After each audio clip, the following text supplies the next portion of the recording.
Everyone's in the game. Yep. All right. So make sure we're all. Yeah, you're all on the map of the ship. I'm gonna scooch over to the galaxy map while I finish doing thing on other map tab. So you finished your business on Tatooine, pretty much. Decided to get the hell out of Dodge to go on your ship, and you were all leaving and agreeing to figure out what to do next. So, which is where we are now, and a period of uncertainty. The whole galaxy at your fingertips. So hear me out. All right. You know that there's this kid named Luke. We should go kill him. How would you know that? This is out of character. This is kidding, but I know, but like, I'm down for seeing what kid pissed off a Jedi.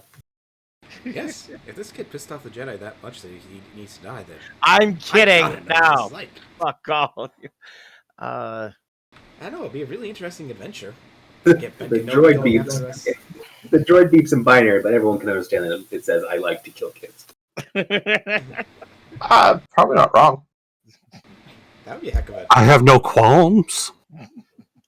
They make me think of just Jawas without their hoods. Quite literally, my character doesn't care about the sanctity of human life. So we were going to. So I thought we were going to see if we can pick up another unit of droids and take it to the moon on the way to. Where was it you wanted to go, Gil? The Nar Shadar is good for money if we're still looking for that. Otherwise, we can make a pretty decent amount of bets right now, so we take that inside job if needed. Not a fan of helping separatists, but if that's what the rest of the group wants, we can work with the droid guys. Could you repeat that? You're a little quiet on my end. I'm not a fan of separatists, but if that's what the group wants, we can help out the droids. Well, at the very least, they could be a source of information. And income. Yeah. Right now, flying blind, we only know of a few specific places. Could probably get to a couple. But something tells me I don't think we want to decide to go... Let's go to Coruscant. Or to Kuwait or something. Yeah, you two want to do well in Coruscant. Core worlds in general. Kuwait's doing fine about now. Outside chat, I think. Yeah, I think Kuwait's in the mid-rib, so Kuwait's kind of... Yeah, they're just doing shipyard stuff right now, but... Yep. So then, go by the reclamation facility. Ooh, that's a yawn. So go by the reclamation facility, see if they have a load, head to the moon, then from there go to Nar Shadar. Yeah.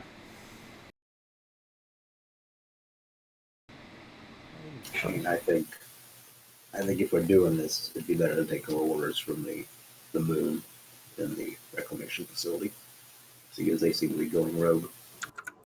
Good point. Sure. Let's skip the reclamation facility and just go straight to the moon.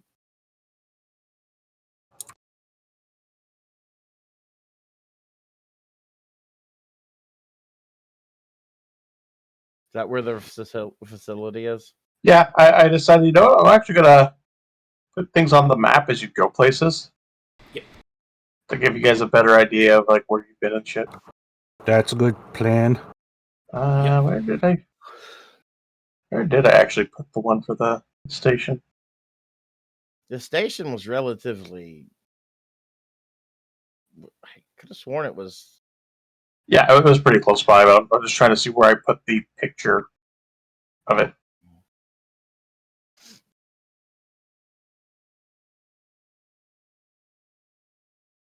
Yeah, there it is. Yep.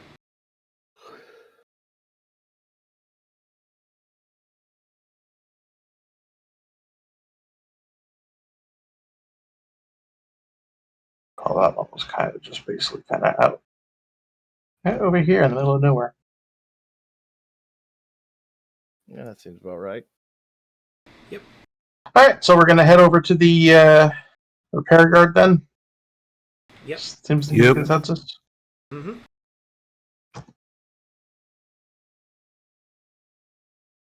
And once we arrive, I send out like that IFF thing.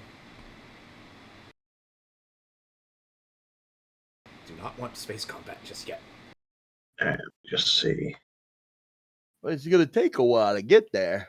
So As I was saying, when we get there, that's what I'll be doing. Like as soon as we jump into system. I'm gonna do my meditation, 24-hour meditation, and spend a force point.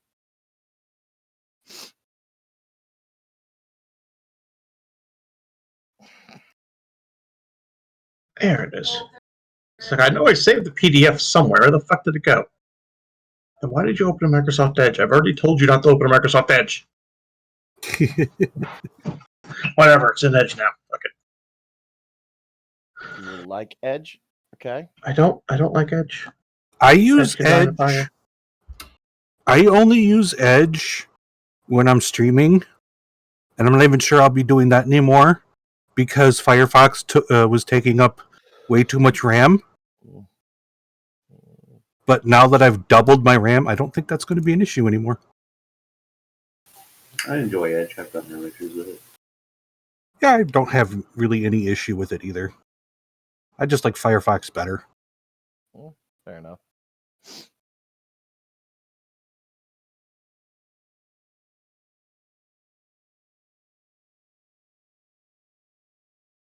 During one of our days of travel, I'm gonna, when all the group is just kind of in the same area, I'm gonna say, did I'm anyone? pretty sure it was D6. Can't remember if it was a D4 or a D6, but I think it's a D6. Did anyone ever get a name of that Gungan, that pirate captain? I never really had a chance to talk to him that well. All right, so it's Yeah, gonna you take 10 killed him.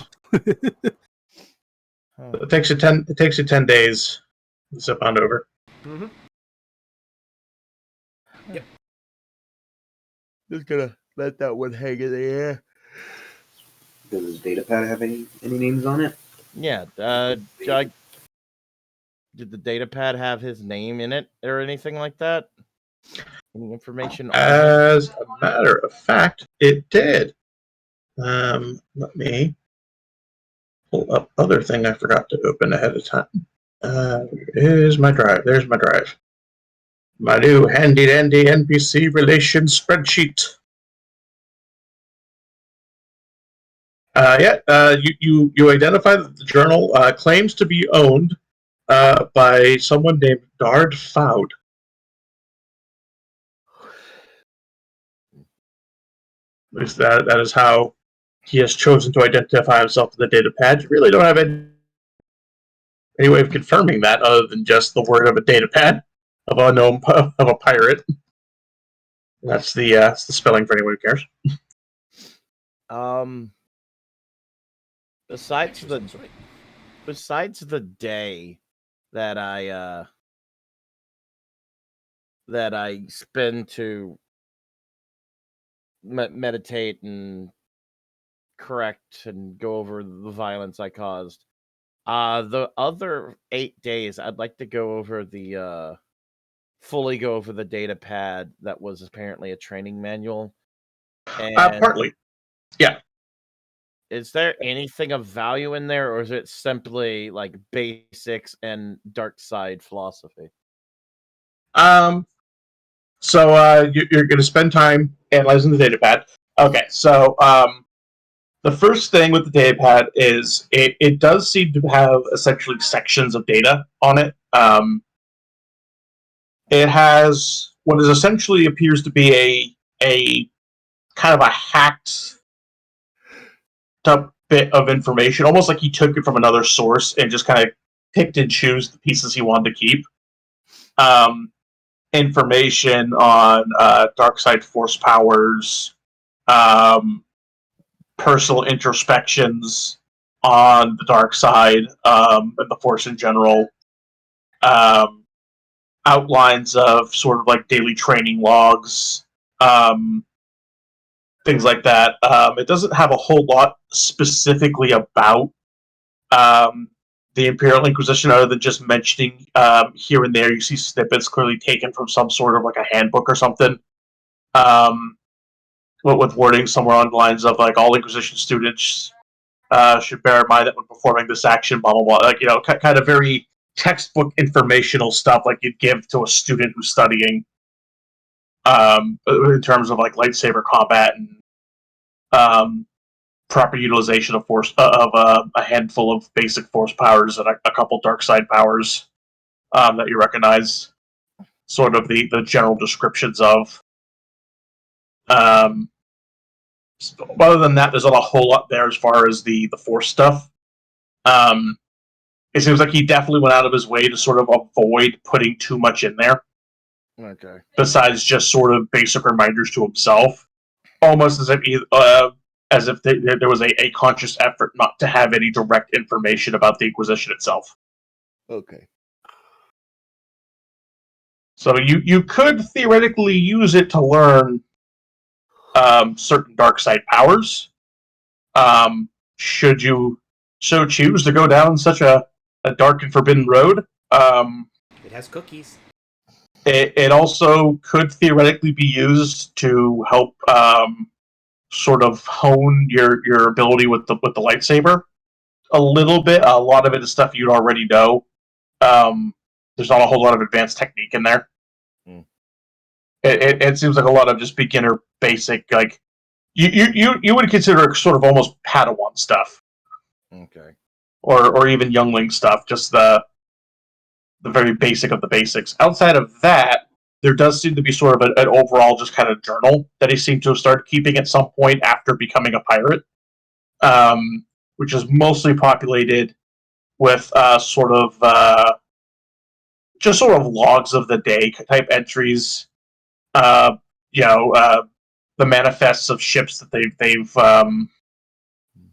taken and captured, the cargo, the passengers. The various fates that befell them. There's a few. How in depth do you want to go with the reading this? Like, do you want to just sit here and read this entire man's fucking journal, or are you just like glancing through it? I got 8 days. I guess I would go through and first go through the information on the Force and the Inquisition, and then Okay. see if I The can force find stuff would take you about a day and a half or so to go through. And with 10 days of travel, you only spent really 1 day kind of in meditation. We're going to say that gives you 8 days to go through the journal section. Yeah.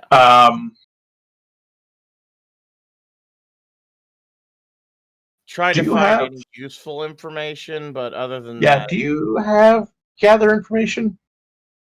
no. But I have a 7 in it. I can try to enroll. Yeah, try and roll me a gather information. 14. Kind of skimming through it because it does kind of just keep going on and on, just in sort of the very bland minutia day-to-day operation stuff. You do notice a recurring theme of entries occasionally that are sort of spaced apart, where they all kind of mention the same general thing, saying things along the lines of the creeps and hoods are back, or the guy, one of those guys with the tattoos showed up, things like that. They all seem to be directly related to instances where he then went on to go do a specific task for the Empire. Okay. Well, you can also tell from the tones that he never seemed to enjoy or like that these people would show up occasionally. But you get the impression that he was in a position where he couldn't say no to whatever it is they asked. And he also seems to, unlike most things where he kind of goes into depths about how the raid went, he's very sparse on the details of whenever he does anything immediately following one of these visits. is there a journal entry on when we got captured? As a matter of fact, there is.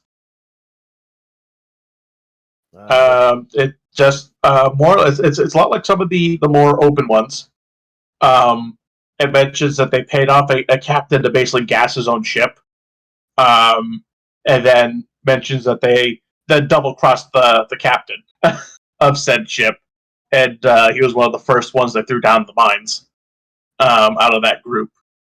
But yeah, it just basically says that it was something they seem to have done on a routine basis, where occasionally they just pay a transport captain who seemed like he'd be the sort of person who's desperate enough for money that he'd take a payment for something like this, where they basically give him a a gas that'll knock out the passengers in their sleep during the journey, as well as overload all the droid recharge stations at a time when most or all of the droids are kind of plugged in, so that everyone gets incapacitated. At which point they'd set a signal to the pirates to show up,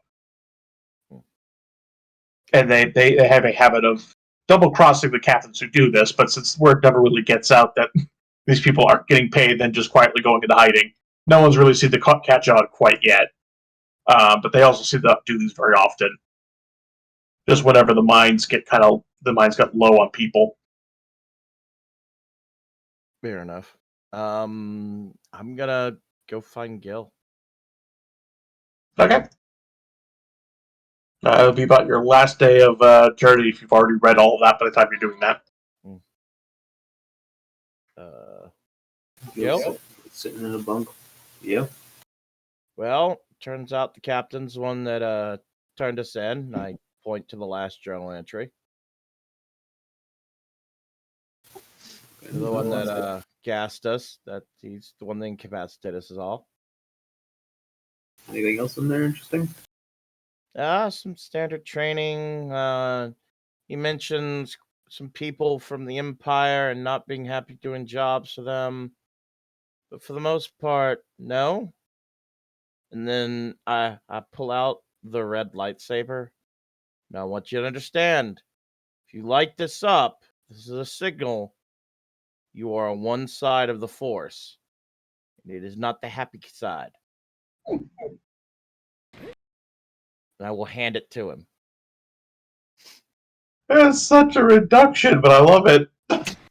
Why am I just picturing Gil just laying it up and then using it to light a cigarette and then putting it out?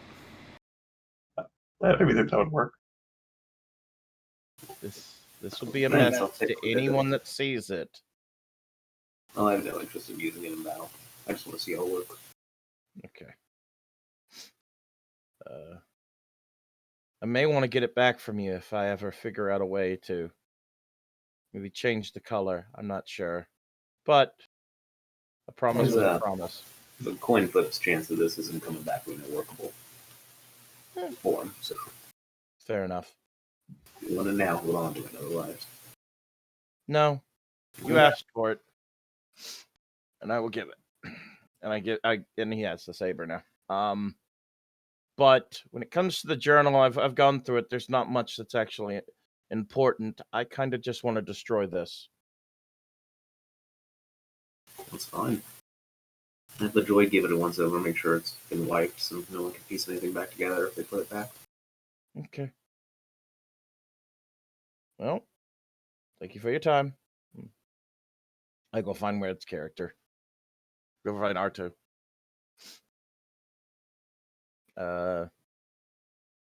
R2. Yeah. Can you make sure to wipe this completely in a way that no one could ever piece back together? Hey, Sovek. Yeah.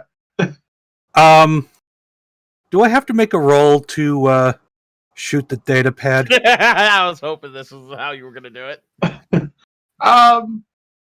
You know what? Items do have a save, I believe. So yeah, just go ahead and just roll a basic attack. Okay. Okay, that is more than enough that you just shoot the data pad, leave a blaster scorch on the floor where it was put down, and there's just now a shattered data pad just kind of scattered about the floor. Well, that's one way to do what I asked. Datapad is no longer able to be used. Well, thank you for that. Wow. No longer to be used directly. I'm just putting that out there. A determined enough person could probably grab some data off those pieces. Maybe we should like put. Do we have a garbage chute? Like I was about to say, do we have I mean, like no. Every ship has a fucking like space garbage chute. kind of break what's left of it up? Just kind of toss. I it mean, in? it's usually like a compactor, which just kind of squish it all to a cube and shoot it out. Yeah, I'll do that. Just dump it in the compactor and run it. Yeah. That's just one more bit of space debris. A micrometeor for someone to eventually find. Anybody else want to do anything? Gil's gonna take the lightsaber to a workbench and start taking it apart. Okay, that'll be a mechanics check to do so without damaging it. Oh, you don't care about damaging it, in which case. Don't really care. Alright, no, you just kind of like, you hammer all the things that should be screwed all the things that should be hammered, and just rip it apart. Yeah, that's a great way to describing I rolled a 1 on a mechanic check. I love that. Just puts on the workbench and starts smacking with the hammer until it breaks apart. Alright, what's in here? The crystal. I think with that low of a roll, you probably broke it. Yeah, with that low of a roll, you have. It's not exactly shattered, but that crystal is cracked beyond use. Be a nice paperweight. Yeah. Unless you can somehow find a way to repair the crystal. Mm-hmm. Gil's gonna hold on to the cracked crystal and toss the rest into the compactor. Alright. And one more piece of hyperspace debris. Just shoo. Or it's gonna land, who fucking knows when that thing drops out of hyperspeed. I want someone to find the data pad and the leftovers of the thing. Somehow piece enough of it together to understand what both of them are and go, oh, someone just fucking up and spaced a... Can we rewind that? I can re-roll that mechanics check. Okay. Also, we're still in hyperspace too. 12. Probably better. Yeah, but with the 12, I'll say that the crystal itself survives the process, but everything else is a little complete junked.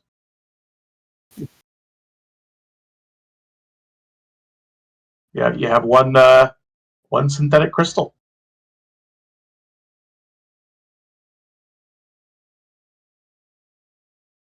Okay, same outcome. Toss it then. Toss everything but the crystal then. Only now the crystal's actually in usable condition. Yeah. Alright, and if there's nothing else, I guess we arrive at the place. Yep, and transmitting IFF. Yeah.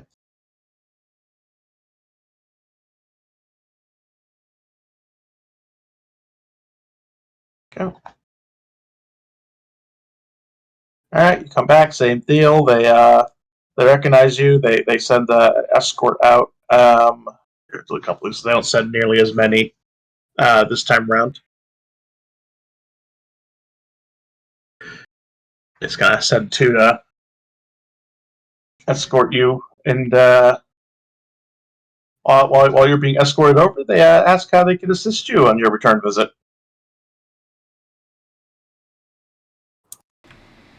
You got any work? The human you spoke to before takes a moment to kind of consider that before he replies back over the comms. Like, yes, I think there is an opportunity we can discuss when you arrive. We can speak more once you've docked. All right. And with that, I'm just going to go zoom. We're going to go ahead and the docking. And I wound up like way too zoomed in. What the fuck? Yep. And back at the same control room as before. with the human and his moon companion. And he nods in greeting as you come in. He says, "Welcome, my friends. So you wish to continue doing some work for us, then?" We're I can't pronounce it. We're headed to Nar Shadar. Is that Nar how you Shadar. pronounce it? Nar Shadar. Nar Shadar, but this was on the way, and we wondered if there was work here to be had. Oh, by interesting coincidence, I actually do have some business that needs taken care of on the Smuggler's Moon. As you can imagine, keeping a facility such as this in working order and in orbit off the Imperial grid is not exactly Easiest. the cheapest, or yes, exactly the easiest or the cheapest, and we require alternative sources outside of the usual supply lines for many of our materials. Our proximity to Hut Space usually has us doing business there. Our current supplier of fuel on Nar Shaddaa has recently been giving us some issues. Nothing you need to concern yourself with. I would simply ask for passage on your ship. I was going to take one of our own, but it was still en route, and as you've arrived sooner, it would save us some time if I could simply take passage, and I would, of course, pay you on arrival. I have no objection to that. I don't see a problem with it. Yeah, no, I don't. All right. Any, As no one objects, says very well. We can discuss payment prices now or en route, whichever you prefer. that seems to be the role of Gil to negotiate. What would be the going rate for a transport from this spot to Nar Shaddaa? Going right from here to Nashida, go back over to the galaxy. It's not that far, I believe. That's a quick scooch over. I'd say the going rates is about 500 credits on a legitimate transport, assuming you're getting on at Kaga, which would be the nearest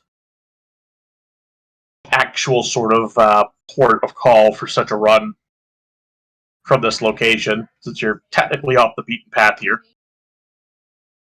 800 credits for the trip.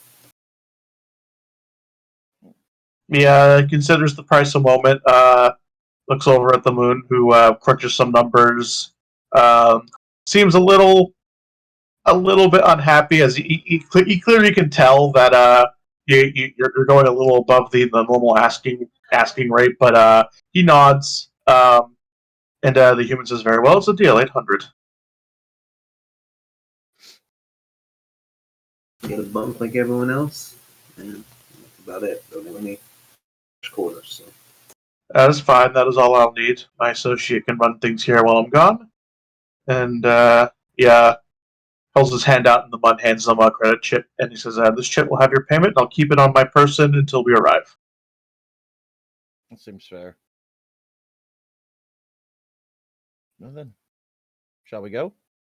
Unless you have anything you want to ask specifically before you leave, I would just assume we go ahead and skip through figuring out the travel time for your. I actually do want to see if they have anything for purchase that I'm trying to purchase for my character. The translator unit.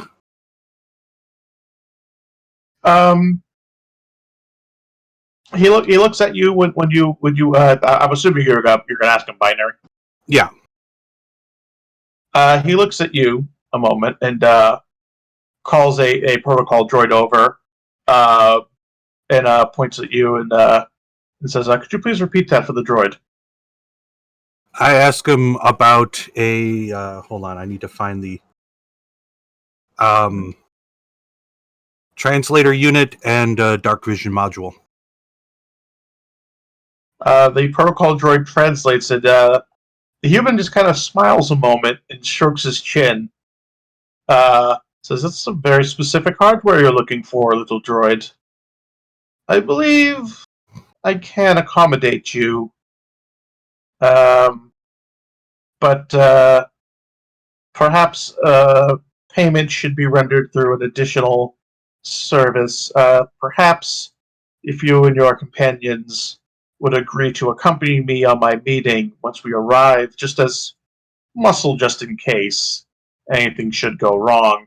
I'd happily provide the components to you through a supplier right now on Nar Shadar. I turn around and beep at the group. I will translate. To which everyone at Gil is just like, I translate to Gil what is going on. I mean, I'm assuming Gil could hear the human half of the conversation in basic. Yeah. I don't have any objections to this on the face of it. Either of you, any of you? Not really. I can say I'm not interested in what you're doing in Nar Shadar, so yeah, we'll come along. It's very well, and I can understand your reluctance. Again, your participation would be merely in more of a bodyguard capacity, so you need not concern yourself with the actual details of the business, which would likely be conducted behind closed doors anyway. More there just to make sure that they don't try anything on my lone person. If there is nothing else, then I assume we shall depart shortly then. Are you ready to go now, or do you need some time? I am fine now. I can have my things prepped and ready within the hour. Okay. I'm gonna go back to the ship and do my best to, I guess, conceal any traces of my training and that sort of stuff. Felt like you had a whole lot, so Yeah, I know. I kind of just used an empty fucking cargo bay. Maybe check to see if I left any scorch marks or anything. I don't know. I mean, who would even know what they fucking are? Yeah, that's fair. I just realized this is perfect because we junked the data pad and essentially the red lightsaber already. Yeah. Like, Besides, literally, you are wearing all of the evidence of your profession. besides the two lightsabers that are essentially in my back holsters, there's nothing. There's nothing to indicate what I am. Yeah. Okay. All right. And if there's no further ado, we're gonna. Just like I was thinking I should say it just in case, but then I thought about it. What would be left behind? Just the crystal, and that I think is in Gil's pocket. Yeah. All right, and he's now on board as well. All right. So what's his reaction to our ship? Oh, another 10-day trip. Okay. Yeah, that actually, well, I'm assuming it did, because why would it give me a 5 otherwise? Yeah, no, his reactions doesn't seem to be particularly positive or negative. The station he was on, I mean, it was an active, used, lived-in sort of station, so it honestly wasn't much cleaner than your actual ship itself. So, in fact, your ship might even be a little cleaner since it recently got renovated and repaired and everything on Tatooine. So, yeah. If anything, you're actually a little bit cleaner than he's used to, for at least while on the station that you have met him on previously now. Yep. And as he comes on board, he says, "Which bunk shall I stay in?" And he's just got a sort of a small case of personal belongings that he brought with him that'll easily fit in one of the foot lockers. I'm just going to direct him to the bunk room that Gil is not in. So, Okay, which one was Gillen again? Alright, so I'm just gonna. Alright, so he's I gonna. don't think anyone uses 10 because I don't sleep in there. I think Kiri and Gil are the only two. I mean, you don't sleep, so Yeah. Which you Red probably doesn't you might want to consider pretending to do for the next 10 days. I actually I actually beep at you when he gets on board. Actually, no, because as a Bith, I don't sleep either. So I don't have to worry about that. You just kind of like chill on the couch every now and then. Oh yeah, that's right. You're not human. You're Bith. That's right. I Bunks are too forgot. high for R2, so he can't use them anyways. He just sleeps in the corner. Yeah. He hangs in the closet with the 2 droids. Hey, I just need to recharge every 1,000 hours or so. Yeah. Actually, 500 hours is my limit right now. All right. And you said you were beeping at somebody? No, never mind. He's a bit. I forgot that Neotag's a Bith. Okay. All right. It's a 10-day trip, and I'm assuming there's not anything you really want to do that you didn't already do on your previous 10 days. You know what? At this stage, no, I don't think I want to ask him very many questions about what's going on there. It's like the relationship's not at that level. Okay. No, not really. And We're essentially acting as a transport right now.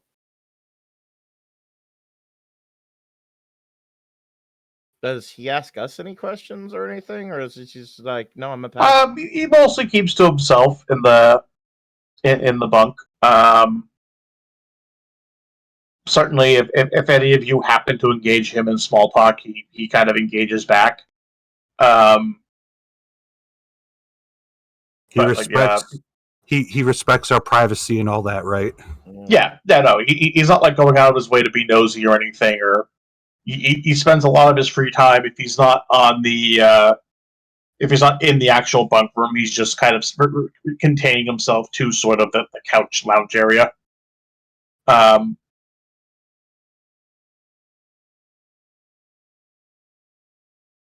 After a couple of days of him not being too noisy, noisy, not, Nosy. nosy. That's the word I was trying to say.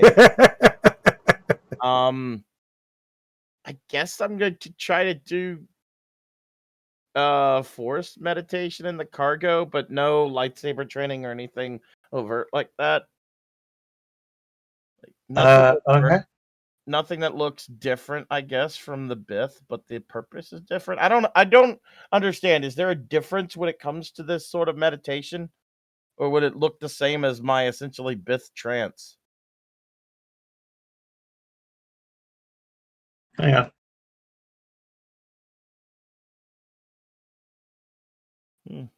I mean, it is different that your Bith, like the Bith transit and your Jedi meditation would be different. Okay. The Bith trance would kind of take the appearance of someone sleeping, whereas a Jedi meditation you'd be like in a full like meditative lotus position. Okay. Like the Bith trance, essentially, you'd have to like lounge in a chair or like lay down somewhere and basically just kind of physically shut down for a bit. Okay, so they do look different. They are not. Yeah. One could give the impression that you're sleeping even though you're not, and the other one is clearly you're meditating. Okay. And I mean, you could try and pull off like meditating while looking like you're passed out, but like doing it in the middle of the cargo hold probably looks weird.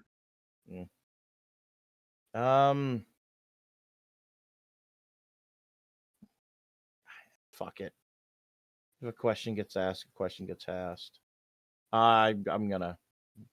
It's part of what I have to do, so I'm going to do that a couple days in. Once it's clear that he's mining our he's letting us have our privacy. I will start my normal things besides the dual saber training thing. That's too Okay, and you're going to continue doing that down here in the cargo area? Yeah, essentially. Okay. So he doesn't really go down that area. He doesn't really seem to pass by or anything while you're doing any of that stuff. Okay. All right. Anyone want to do anything else, or is this just how we're going to spend the 10 days? Yeah, I guess. All right. All right, and you arrive at beautiful, scenic piece of shit Nar Shadar. Yep. Behold the sights from orbit and upon suborbital. I The smuggler's moon shines before you above the. I love this composition of there's what it looks like if you're coming in. There's what it looks like from orbit, and the city shot, and then a street shot. Yeah, I tried to save like an actual street level one, but again, the stupid thing's being stupid. Because there's one where it's like if you're actually like on the ground level, and I found that was really good because it was just a complete shithole. He's like, yeah, no, the further down you get, the more of a shithole Nar Shadar is. This is very much a transparently, the higher up the spires you are, the more affluent you are, sort of place. And it is visibly so.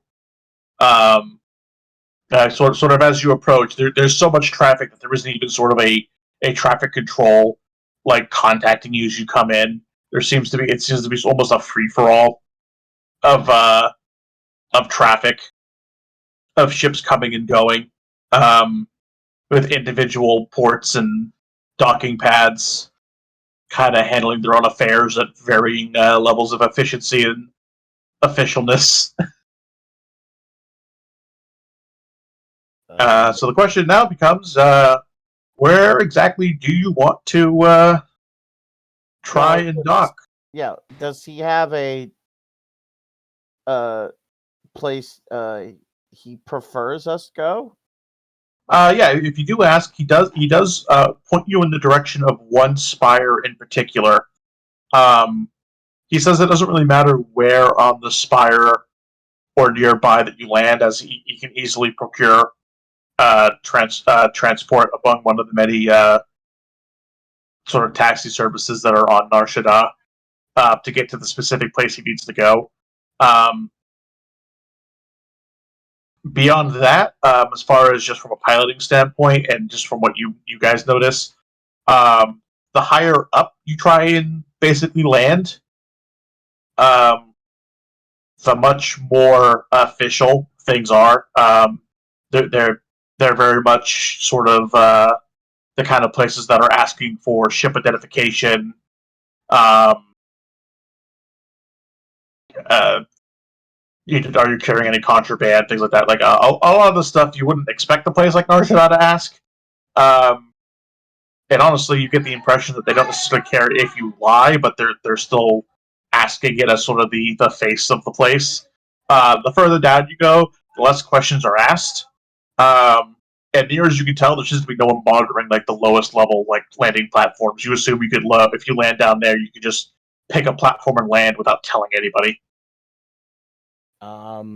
I assume higher up the prices are higher as well.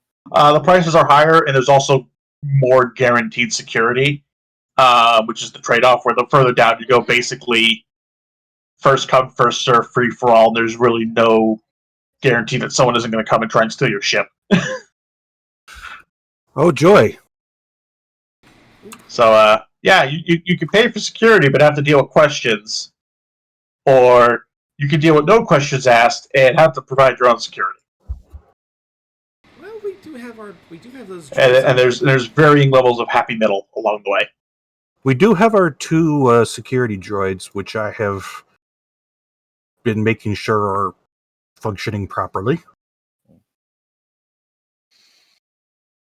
You know, again, this is outside my realm. This is more in the realm of Gil. I think a happy medium, but I'm not sure which. I am new to this world. Where's your meeting taking place? He points to points out one of the spires, sort of on your readout. That says about the mid level of the spire is where my meeting is going to be. Okay. You look for parking near the mid-level of that spire. Okay. You do find that there are a couple available docking rings with kind of very similar docking procedures. they're basically asking for 25 credits a day for to land. Essentially, what they're offering is you get no one else gets to claim that spot while you're there. That is your spot. There's a locked door, so no one's going to come in without going through them, and no questions asked. Perfect. When's your meeting taking place? It'll be held. Actually, hang on. Let me check something here. I'm just gonna put my dice.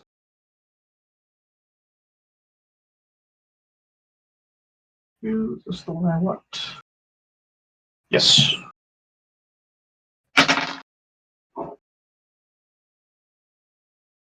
He says it's going to be held in about 9 hours from now. So you will essentially at least have to spend that much time here. 9 hours to just get to for the meeting to start, however long the meeting is, then come back. If you were to do the base minimum amount of time here. I'll pay for 2 days of parking just in case for now. Okay. All right, sounds good. I'm gonna deduct that from mine.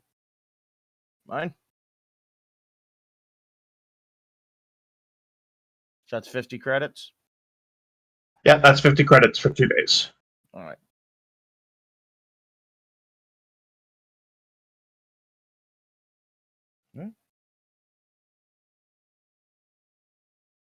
All right, so you land, and as you're landing, you transfer the payment over.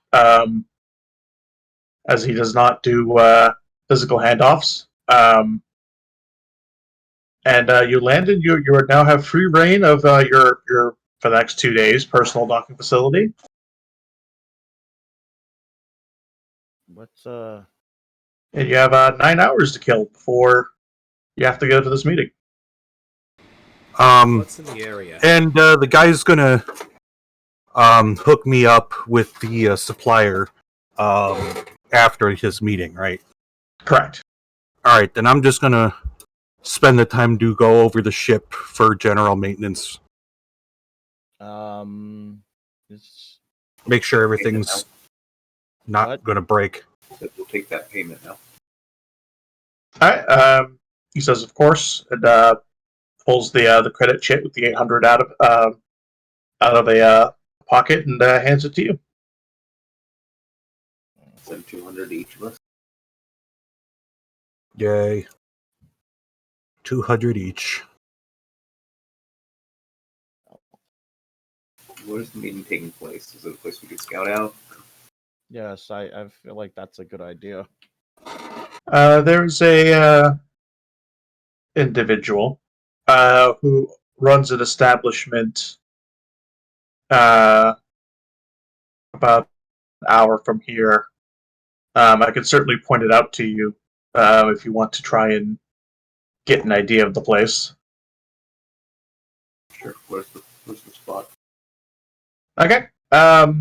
He takes a holo projector out of his pocket and turns it on, and it kind of brings up a map of the Spire run, and he kind of manipulates it a bit, and kind of it creates a bit of a floor plan, and he kind of draws with his finger directions. Is you just go here, and he kind of shows you the lifts and everything you have to take, and it's this building here, and he kind of like pulls up a enlarged image of a building built into the spire. That's just kind of like a 2-story building. It's not got any sort of really descriptive things about it. It doesn't have any sort of signage out front or anything, at least in the hall display he has. They don't mark their building. The organization themselves are independent from the huts, so you don't have to worry about that at all. And so far, they've dealt with us relatively fairly. They, of course, charge a premium for the discreetness of their services. This is not the first time they've tried to, I suppose, shake us down for a little bit extra, but more often than not, they're usually willing to either compromise or get talked down out of it. This time has been a little different, which is why I'm going in person. They seem a little more adamant on increasing the costs by quite a bit.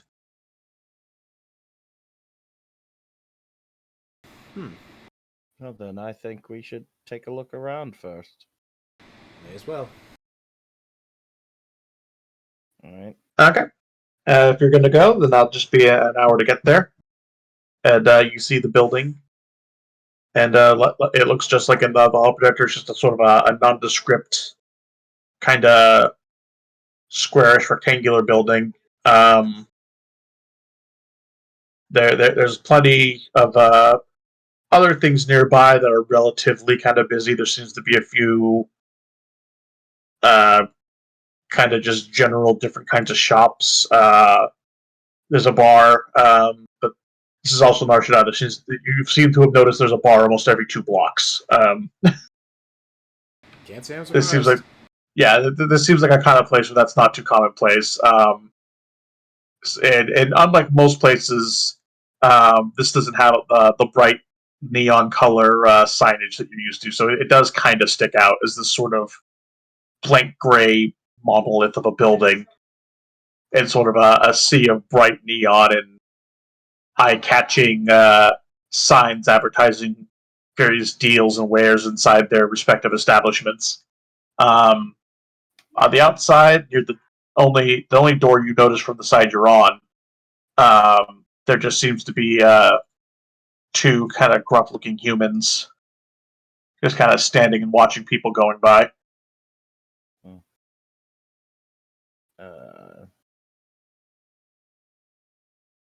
Are people avoiding the building? Or are they walking by it like normal? What? This area seems to be a lot of locals, so people don't seem to be paying it too much mind. But people do seem to be kind of doing their best to begin their journey on the opposite side of the of the street, as it were.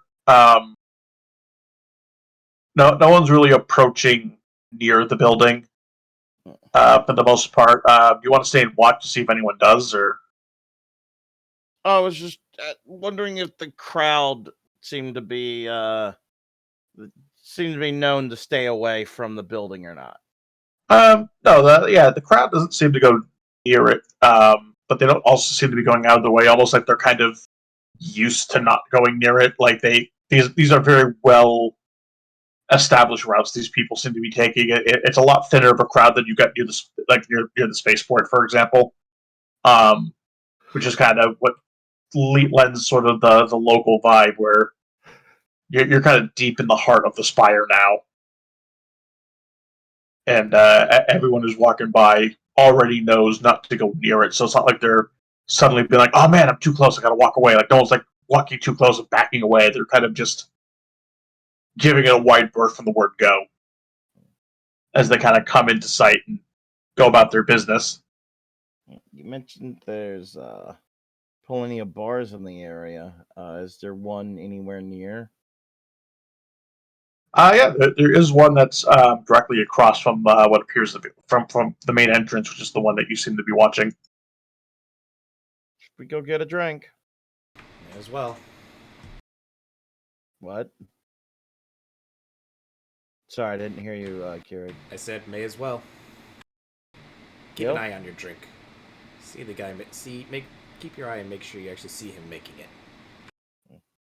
Yeah, I'm gonna head to a bar. Great. Okay. You head into the bar, and it's quite busy. There's loud music playing, dim lights, all the things you'd come to expect from almost a club style bar. But it also has a bit of an almost dive bar sort of seediness to it, despite almost having the trappings of a high end club. Is that damn band playing their one damn song? No, there's a fast-paced, kind of bassy number playing over some speakers. At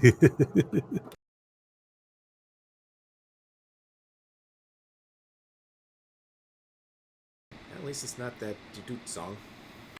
Yeah, no, this place doesn't appear to have any live entertainment. It's just music being piped in through like a speaker system. Very, very just fast, heavy dance music type stuff. And there's younger people out on the floor just kind of dancing the night/day away, while older, gruffer looking folk are kind of sitting around the various booths in the bar along the edges. Okay. So we go to the bar. Mm.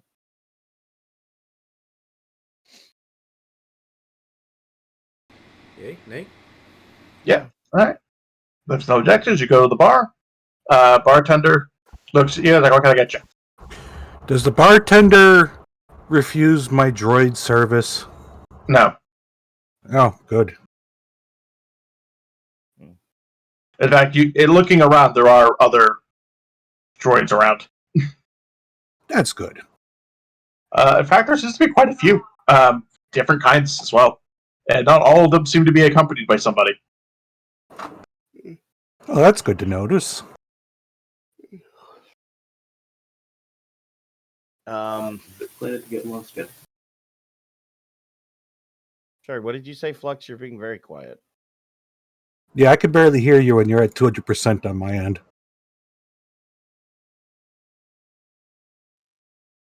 Oh, well. Oop. Beep up. And that was the day Flux died. I hope not. Hello? Hi. Oh, wow. You just jumped in volume. Planet to get lost in. Okay. Yeah. I'm almost any person here. All right. I have no. I don't drink, so I have no idea what to. Just go with a nail. Yeah, ask for. Okay, just go for just a standard drink, essentially. Yeah. Space beer, essentially. Yep. All right. I'm gonna. All right, you get one standard space beer. Is there any way to see? Is there windows? Are they covered up? Is there anywhere to see? There is actually sort of a grimy window looking out into the streetway, and you can see the building across the way through the window. The window's kind of like next to where the front door is. Okay. There's not a table near the window or anything like that. There seems to be a group sitting there at the moment. Sort of a kind of a group of kind of tough looking guys, kind of playing some sort of card game. They're not gonna get up anytime. All right. I guess we drink or drink. Just for curiosity's sake, can I do a full round action? What are you trying to do? 100 kilometers in this in the area. See if I can sense another force user. Sure. So you use the force to try and sense a force user, and I'm going to grab a d20 and roll something here. Use the force. Because you are on Nar Shadar. When 100 kilometers, you can sense if there's others. So you try and sense for force users, and basically what you get back is a blinding amount of galactic background noise. There is so much life, death, joy, and misery on this planet all at the same time that even with how deeply attuned you're trying to get to the force right now, you can't even get through the massing throngs of just normal people emotions just at the surface to actually dig deep and try and look for someone connected to the Force. Fair enough. On the plus side, that makes it so that it's hard for people to find you too. also do immediately, based on your check, recognize that this basically means that even without trying, it'd be next to impossible for someone to detect it you're here if they happen to be Force sensitive, unless they were to walk like right next to you. Okay. Considering This seems like one of the a perfect place to hide if you happen to be a Force user and you did not want someone finding out you're a Force user. fair enough. It's actually good information to have. Well, this place has perfect camouflage. I'll give it that. I'll take your word on that. So, what are we thinking here? Have you found a booth yet, or are you still just at the bar? Do we Go to a have booth. Is Is there there a a booth booth available? available, or are they all taken? I mean, yeah, there are booths available. Let's Just go to a not at booth. the window. I head to one of the empty booths. Oh, okay. You take one of the empty, shadowy booths, and yeah, go about your business. You're now sat down at your drinks and can talk amongst yourselves in the relative privacy of the loud booming music. So, What are we thinking here? well, we have the This business. job. Go ahead. Sorry. Well, we obviously have the job here. Once we're done with that, did he say that he'd have a ride back, or we have to bring him back to the ship, to the station? He did not specify one way or the other.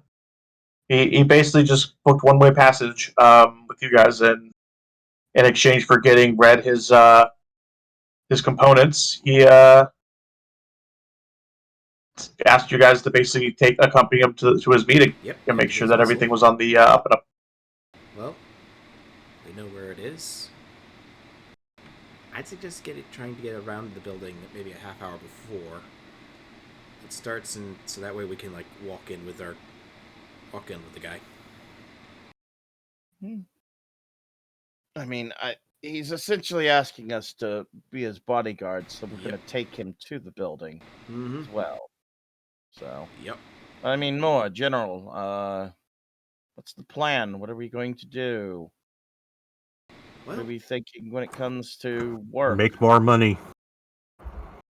Well, I will point out from just at an observation standpoint, and as the DM giving you word of God information here, you have only looked at one side of this building so far. This building does have multiple sides exposed to street.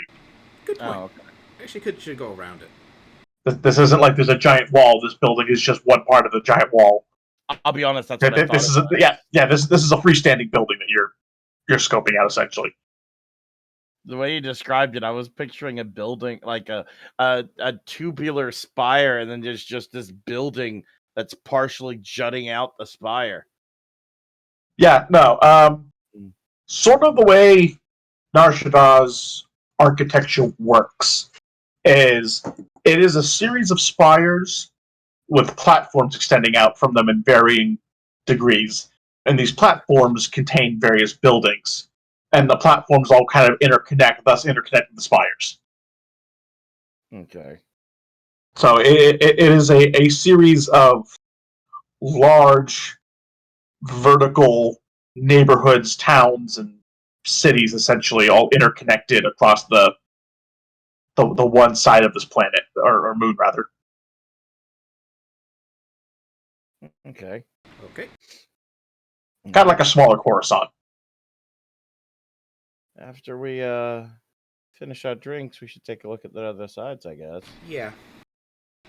You know, I'll be honest. I thought from the description it's essentially like Yeah. There's you have a spire, and then there's like a building is built, like a 2-story block was built out, and just hanging off the spire essentially.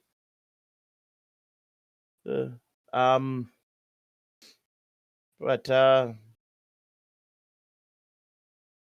made a bit of cash together. We've survived a couple of trials. What are we thinking after this job? Do we want to check out a bounty office? What? Yeah, bounty might be nice. There'll be probably no shortage of that here. Working with the separatists seems to be a steady line of work. I would not be against that. Money's good.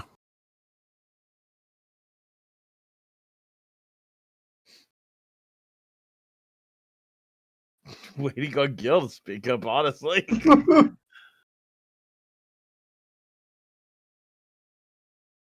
Are you dead?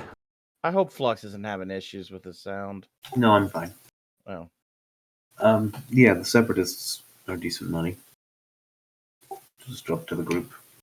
Mm-hmm. Yeah. Well, Bounties pay well, but it's got a lot of travel, so depends on where they need us to go. Yep. we can always check out the two connections we already made with what were their what's his name's cousin? God, I can't remember his name Vorn's now. cousin. Yeah, Vorn's cousin. Barn. Varn. Yeah,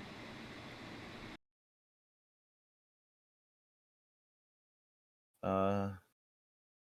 I think finishing this job and then checking out Varn's cousins might be the best idea. Unless he needs us to take him back.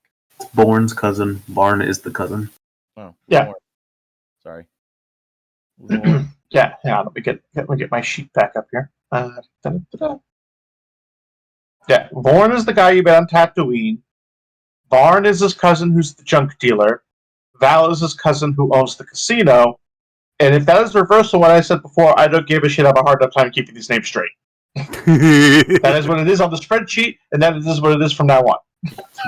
Born's the junk trader. Val works on Dantooine. Barn works on Nar Shadar. And his cousin Louie, Dewey, and Bluey all work on Oh, yeah, I Coruscant. did say one of them was on Tatooine, didn't I? Yep. Yeah. Barn now lives on Tatooine. I am now changing that cell. So Val is the one that lives here. Yeah. The casino one's the one who lives here. Okay. Dantooine is not the kind of place that has a casino. You need to get this shit in order. I'm getting tired of moving around. That's exactly why I made the fucking spreadsheet. I honestly forgot the Dantooine part. I thought we were both on Nar Shadar for some reason. Again, I think you weren't here when I was talking to Neotech. I actually lost my notepad that I was writing everything down on. And I only found one sheet from it, which just had their names on it, and not the other notes I'd taken during the sessions. But yeah, that's why I have a spreadsheet now. We also have let's have all those weapons from that encounter at the spaceport. We didn't offload them. We just kind of left them in the ship. Probably find a place to get rid of those. You should probably hold on to one of them while we're here, at least. Yeah. It can't hurt for you to actually have a blaster at all times. Yeah.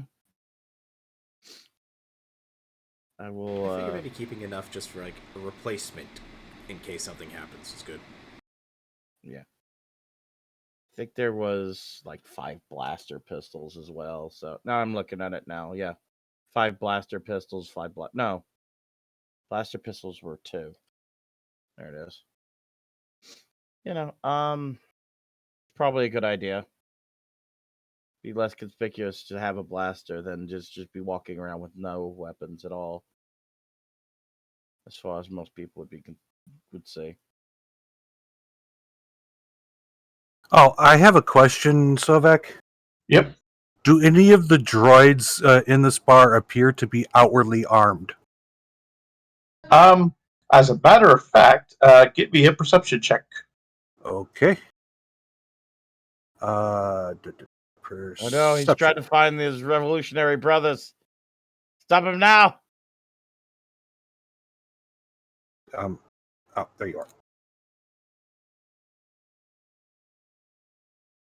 All right. Yeah, you actually notice that there is one actual group of droids kind of off by themselves by what appears to be some kind of a bounty board or something, all armed. Like, what kind of droids are they? They actually do appear to be a little bit of a mix. Some of them appear to be sort of some kind of like a security combat model, and some of them almost look like just regular protocol droids just holding guns. Huh. Interesting. All right. Just wanted to make a note of that in case things go sour. Yeah. All right. Because you mentioned some of the droids are here alone, so I just wanted to know if they were armed or not. Yeah, no, there are definitely armed droids here, and they seem to be communicating amongst themselves. Can I overhear what they're saying?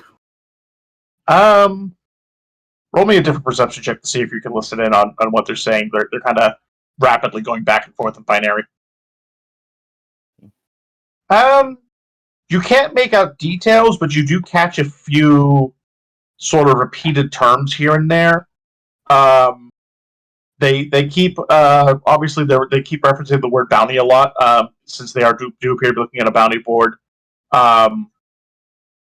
Price seems to come up a lot, and collective seems to come up a lot. Interesting.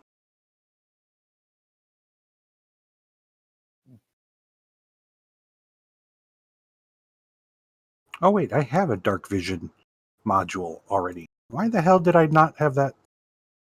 Why'd I have That's that fine. tab open? We can retcon asking for that if you want. Yeah, I already have a dark vision module. Why the hell did I have that open? Why was that tab open? I just wanted the translator unit tab. Okay, sorry about that. Well, we can.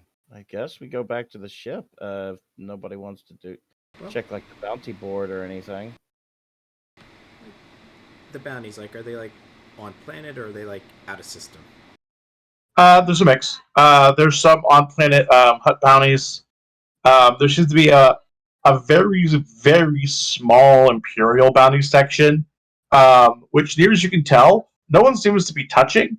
And whenever someone kind of looks at the Imperial section, the reactions generally kind of range from kind of a disinterested to some people just kind of chuckle and laugh and walk away.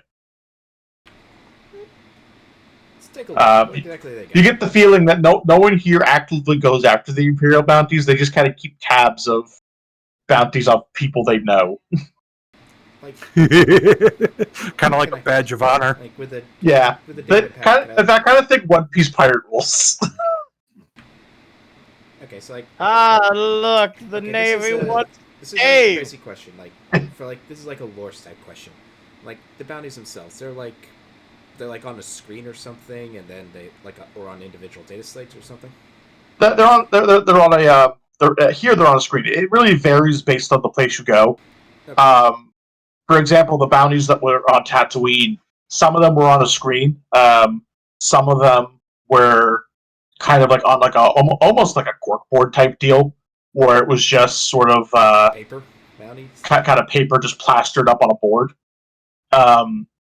Either with the information on like the poster itself, or just like a see the person running the desk essentially type deal.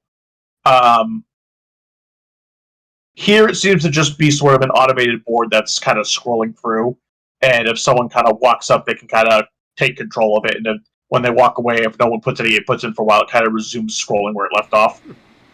Can I try and copy down the bounty on the Imperials? Just like so, at least look at them for like future reference. You want to copy down the current Imperial bounties going by? Yeah. Yeah. That's fine. You just need somewhere to put that down on. I got a data pad. All right, if you have a blank data pad on you. Yep. And there it is. Down onto the data pad. Okay. I walk away from the board. Out of curiosity, how many bounties was there? I mean, realistically, like, at what number would you have stopped? Because there's quite a few. I probably would have stopped at like 5. Yeah, because like, if we're talking actual Imperial bounties, there's like hundreds of them.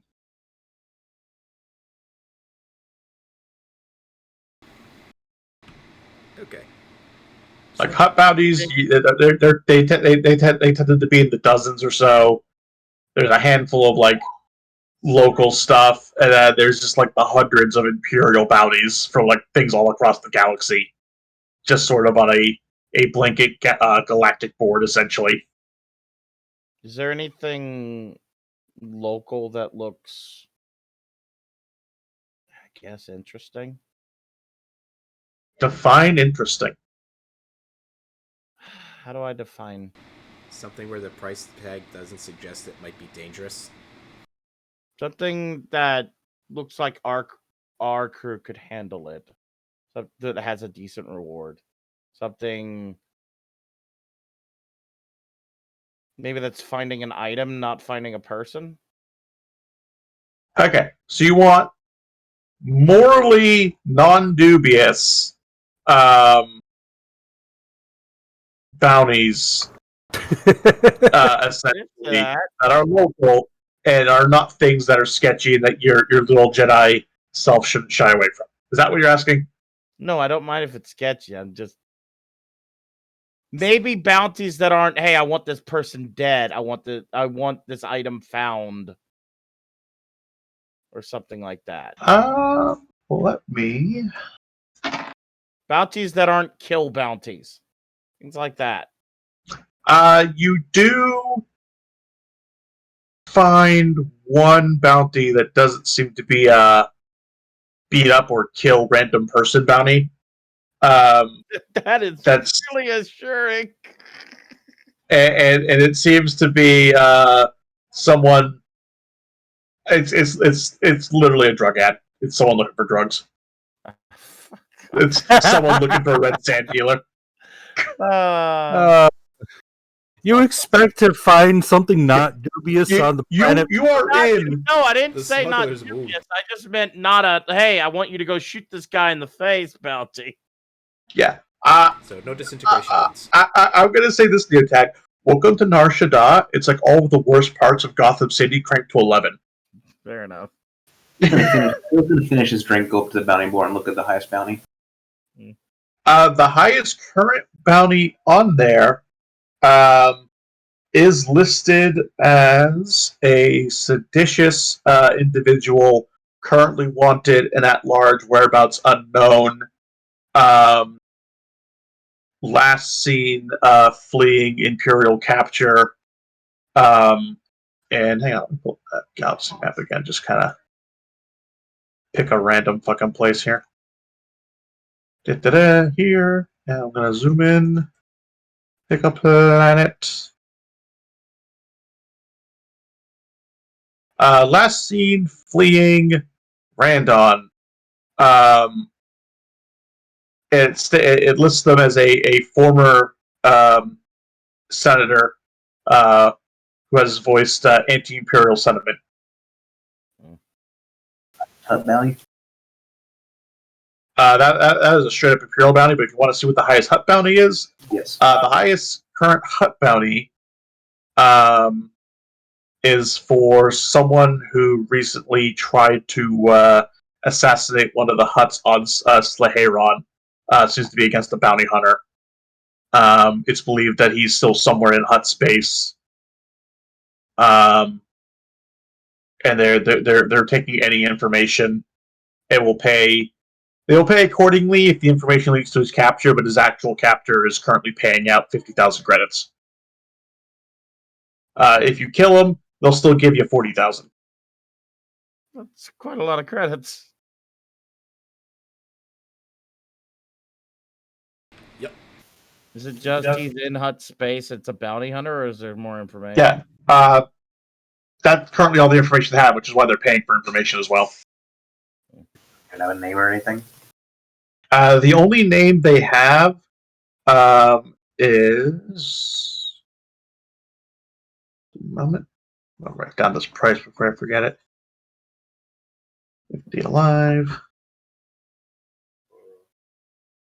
40 dead. The only name they have is he operates under the moniker the Trigger. He doesn't seem to ever. The only information it has is individual never seems to use actual name, never meets anyone face to face, operates under the name the Trigger.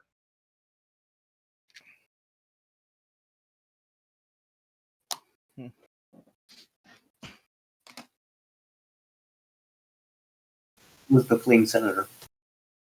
The fleeing senator was a. I'm going to call him Joel Mala.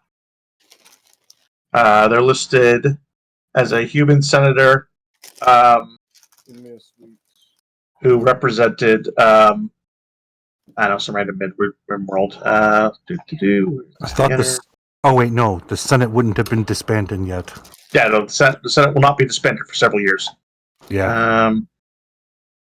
I guess, yeah, you know what? Vorn Mantel. He's the senator from Vorn Mantel. Planet I know.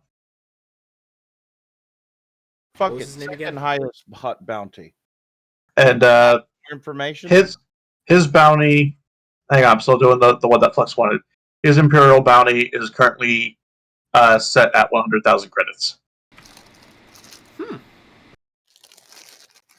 And that is for captured alive. There is currently no kill on his bounty. The second highest hut bounty is a 25,000 dead or alive bounty for. Oh, no, I already did a J name, so I'm going to do Rin Ran, a smuggler who has been known to cheat huts, whose bounty has continued to increase as he has managed to find new and inventive ways of cheating huts without getting caught. And finally, the cartels had enough and decided to just put a bounty on him. I'm gonna keep a mental idea of Ren Rand's bounty then, because I like the way that one sounds. What was the name of the senator from Ord Mantell? Oh, is that here? The senator. What was his name again? Joel Mala. I'll put the names in the chat. So you have.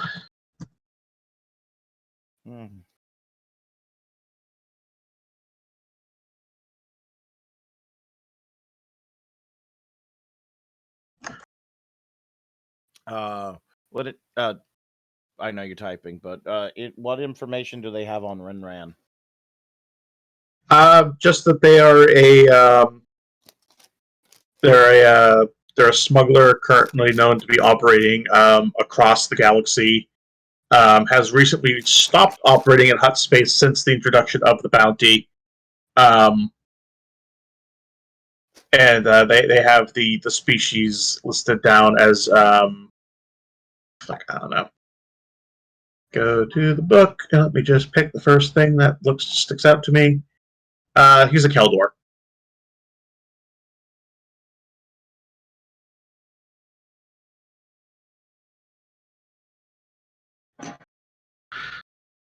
Ren Ran, Keldor, smuggler, cheats huts, bounty 25K. All right, that's all the information I needed.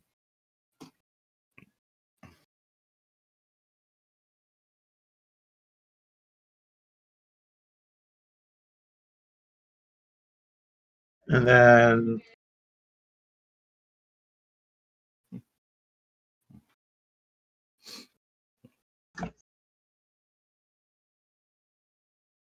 As we're looking at the hut bounties, I'm going to turn to Gil and ask, so are we intending to get on a hut's good side?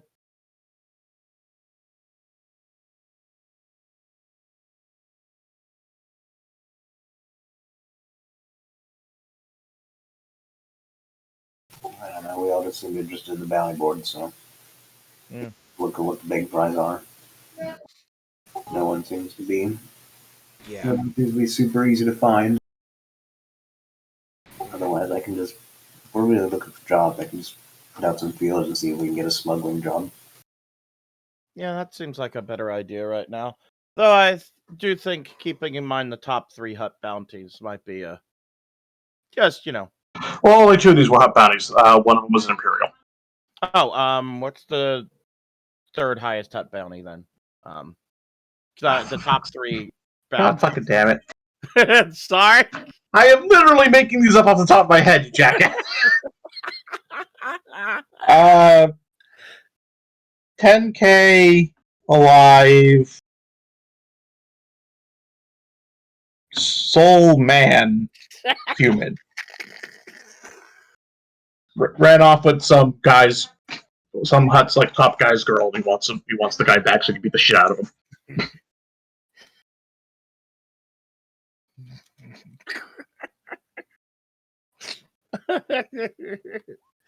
10K alive, soul man. Ran off with some dude's girlfriend and wants him back. Soul man. In fact, there's a 5K bonus for girlfriend.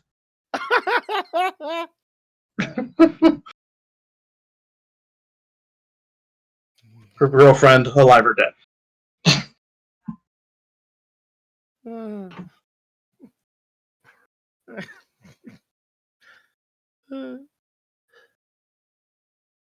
I want to meet this guy just so I can start singing soul man. Alright, we know what the fucking bounty board does. Yes. I'll worry about. Ah. We'll worry about the bounties I copied later.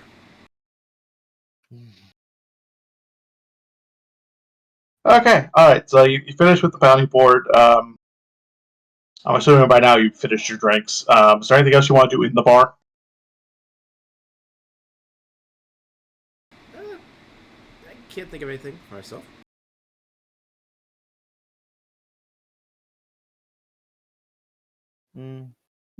Okay. Alright, do you want to try and just kind of walk around the outside of this place and kind of get an idea of the different angles? Yeah, try to scope the place out. On the way back, yeah. Let's Okay. do that. Before you head back, you kind of do a once-over around the place. There appears to be sort of a garage of some sort on sort of the if you're looking at the front on the right side. There also appears to be a sort of a large air vent about midway down the building on that side as well, a little further down. On the back and the left side, there does not appear to be any sort of visible way in.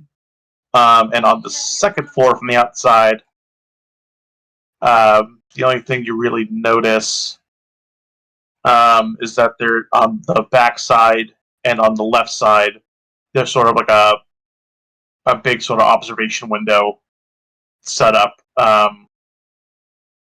One appears to be the one on the backside appears to be into sort of a like a private balcony type deal. And then the one on the left side is fully enclosed, but kind of juts out a little bit, and seems to have like a seating arrangement kind of in the middle of it. You can see from a little bit from the street. Interesting. Can we take a 5-minute break? Yeah, sure. Okay. I really have to use the restroom. I'll be right back. I'm sorry.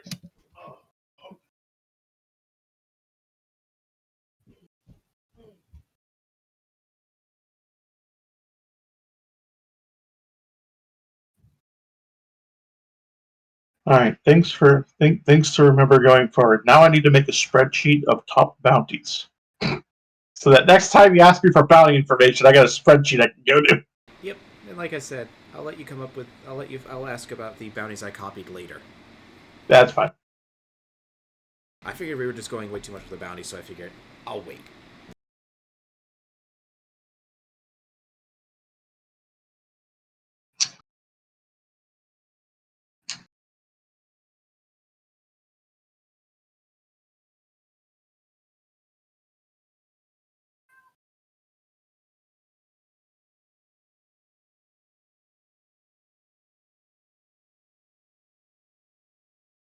Actually, I need to grab a drink myself, so I will also get up for 2 seconds. Okay. Okay. Yeah, I guess unlike everyone else, I can just unplug my headset and I can hear everything while I'm in the bathroom. Yeah, I don't have a wireless headset anymore. I don't either. I just unplug my headset. So it goes back to the speakers and mute my mic. Okay. That way I can still hear everything. Whee!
I'm back. Welcome back. Kiri, if I remember correctly, your character does have a background with bounty hunting, right? Yes. Okay, so you would know this. There are 2 very important things that you're going to need to keep in mind with the Imperial bounties. Mm-hmm. One, technically, bounty hunting without an official bounty hunting license is illegal. As such, without one, you are not able to technically accept or take credit for anything involving Imperial bounty without a valid current bounty hunter's license issued by the Imperial bounty hunting offices. Secondly, the big important thing that you will know from your experience as a bounty hunter previously, if you do take an Imperial bounty and you have all the proper paperwork and everything, you can only technically turn in an Imperial bounty at an officially sanctioned Imperial bounty office.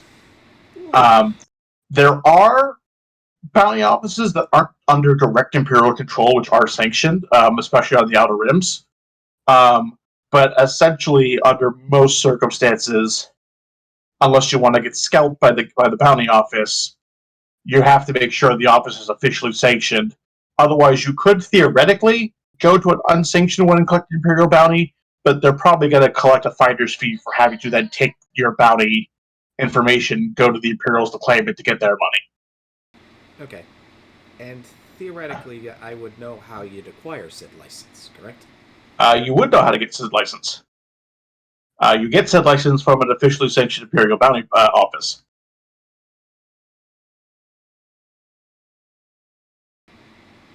All right. Like, what exactly If you is required can, to get if it? you can find one, or a shady enough place that's willing to get you one without being officially sanctioned, probably at a markup, then you could get an official license or a forgery thereof or something. Conveniently, over here, my handy dandy So let me book guess. collection. There's an office right next door.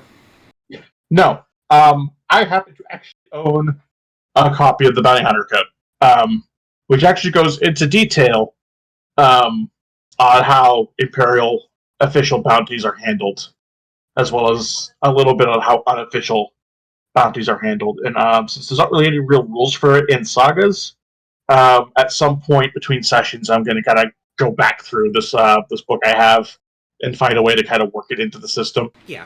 In fact, I believe it has sort of the official lore price points for a lot of stuff with bounties, like how much the license and everything costs. I know like that there is like a bounty hunting guild. I know that much. Yes. I just don't. I'm guessing that that's like a separate thing as opposed to like official Imperial stuff.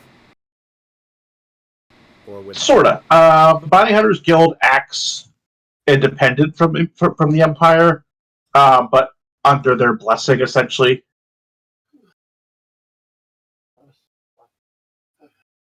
So kind of like a scratch your back, I scratch yours type thing.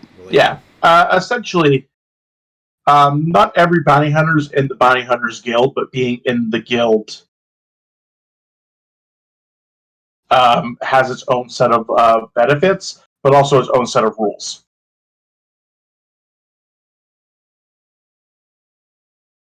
I believe one of them is that if officially speaking, members of the guild don't take non-official jobs. They don't take assassinations. They don't go after innocents. They hunt quote unquote criminals because everyone that they're going after is an official bounty, and everyone who has an official bounty on their head is officially labeled criminal. Okay.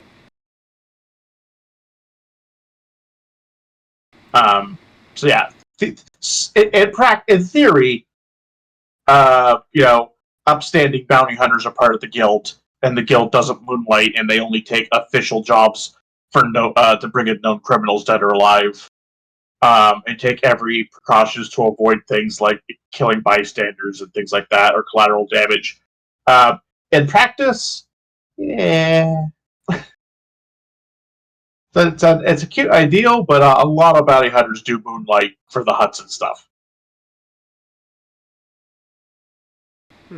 Okay. Good to know. I'm back. Yeah, there's also various smaller guilds that you can get into, and some of them are affiliate to the larger main Galactic Bounty Hunters Guild, which is a way of getting in. The Bounty Hunters Guild is very much a sort of you kind of have to be good to get in type deal. So you either have to know somebody or get noticed. That also probably has its own like benefits and negatives. Yeah.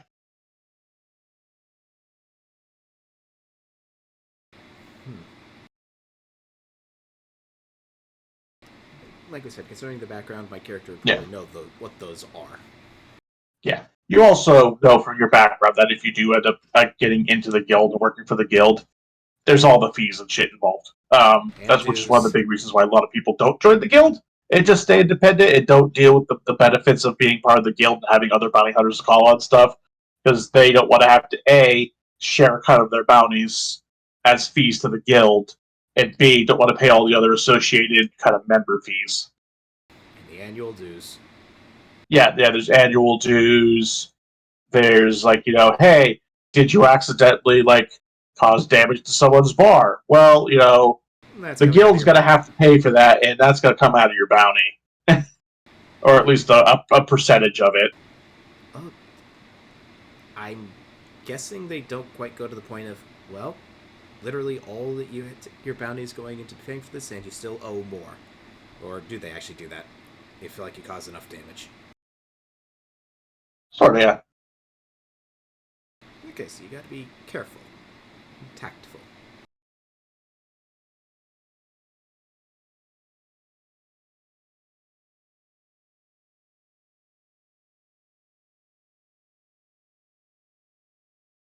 Yeah.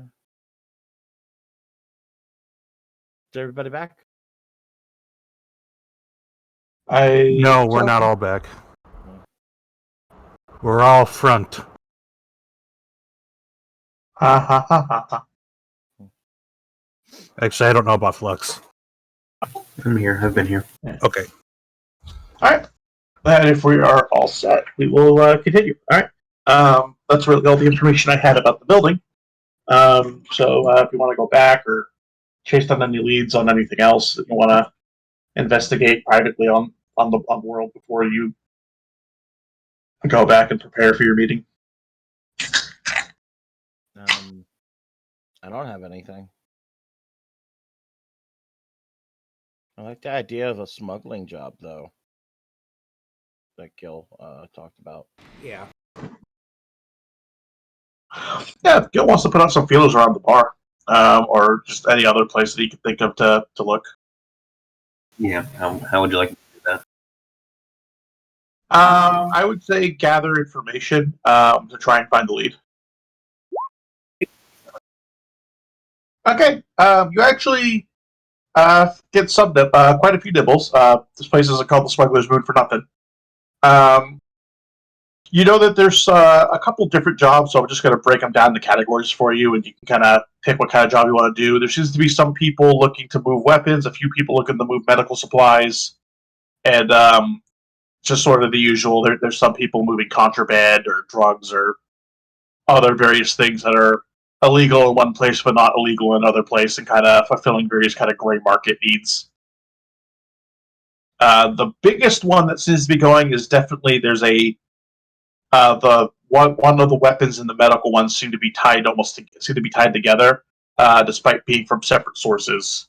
And it seems to be a very closely guarded hush hush thing that they're trying to hide the fact that they're going to the same place. But you rolled well enough to ask the right questions to kind of realize that all the roads are leading to the same place as far as setting up both of those two big jobs. Okay. How much space do they need? We could do both of them then. Hang on, let me double check on your ship. As long as this doesn't interfere with me getting my part that I need for myself. I believe you guys have. Wait, no, that's the wrong. It's the wrong ship. Here we go. You said I have too many ships in here with the same name. Smugglers compartments. Okay, yeah. It does work out. You have two smugglers compartments for a ton each, and someone's looking to move both a ton of one metric ton of guns and 1 metric ton of medicine. And then from all accounts, if you can bypass all the middlemen, it seems to be the same guy trying to set up both jobs. Okay. What's the guy's name?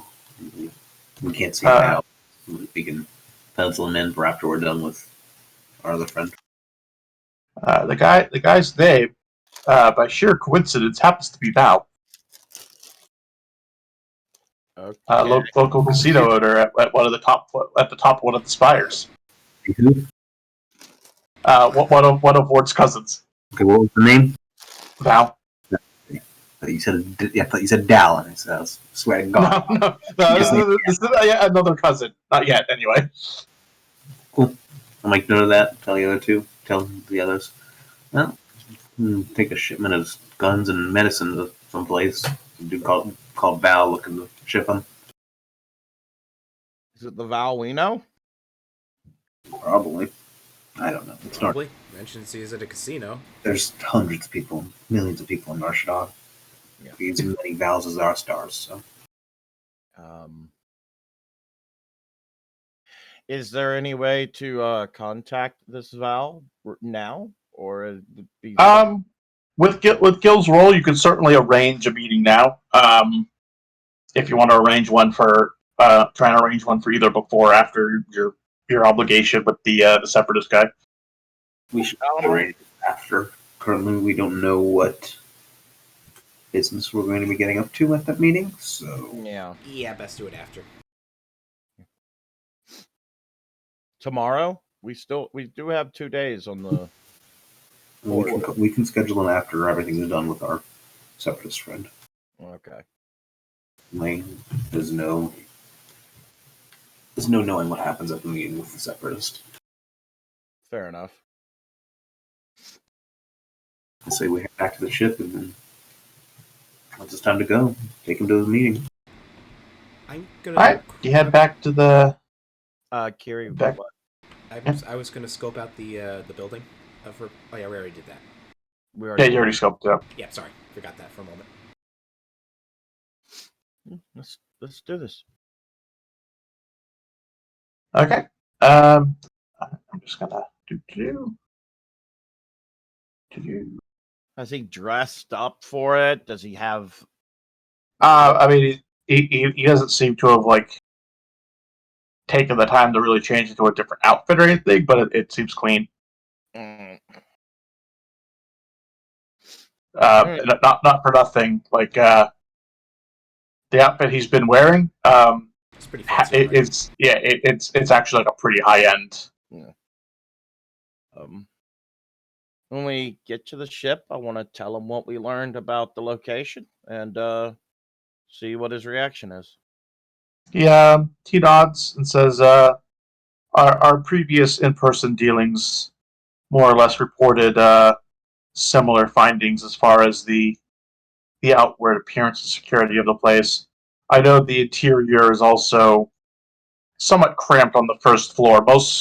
They usually meet us at the elevator when we come in person, and then escort us upstairs to the second floor, where they have a bit of a lounge area where my escorts tend to wait, and in an inner office where I usually hold the actual meetings. Okay. Well, are you ready? He is ready. So when the time passes, you go, and I will give you guys the map in just a second. There we go. I still really like this composite. These four images together. Now we're dropping the quality of it. Yeah, it really does tell a decent story. And all right. And what are All right, welcome to the interior map of the first floor of this building. You enter here or move. down here? You enter down there where that guy at the desk is. Okay. And ta-da.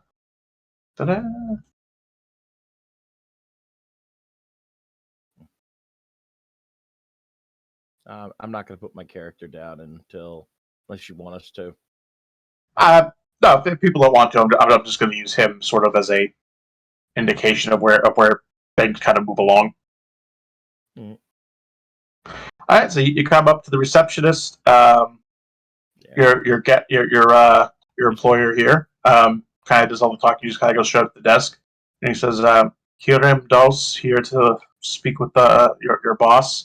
And the guy nods and pushes a button under the desk, and the door here opens up, and he says, "Go on straight through the other door. Boss is waiting for you at the elevator." And he nods and kind of waits for you guys to follow him as he goes up here. And this gentleman here greets him and greets you guys. And he smiles like, "All right, Hiram, can't expect you to come in person. Usually you send that little friend of yours. So go upstairs and talk this out then, shall we?" And with that, we're going to move to the second floor. Sorry. While I'm down here before I switch maps in case we need it. Reveal that elevator. So if we ever come back, you'll see where the elevator was behind him.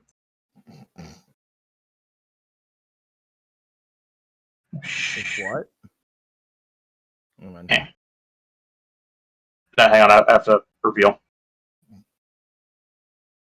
Yes, it's not Big reveal time. Alright, that little room there is the elevator. Finish. Zoom out of it so I can do a nice big.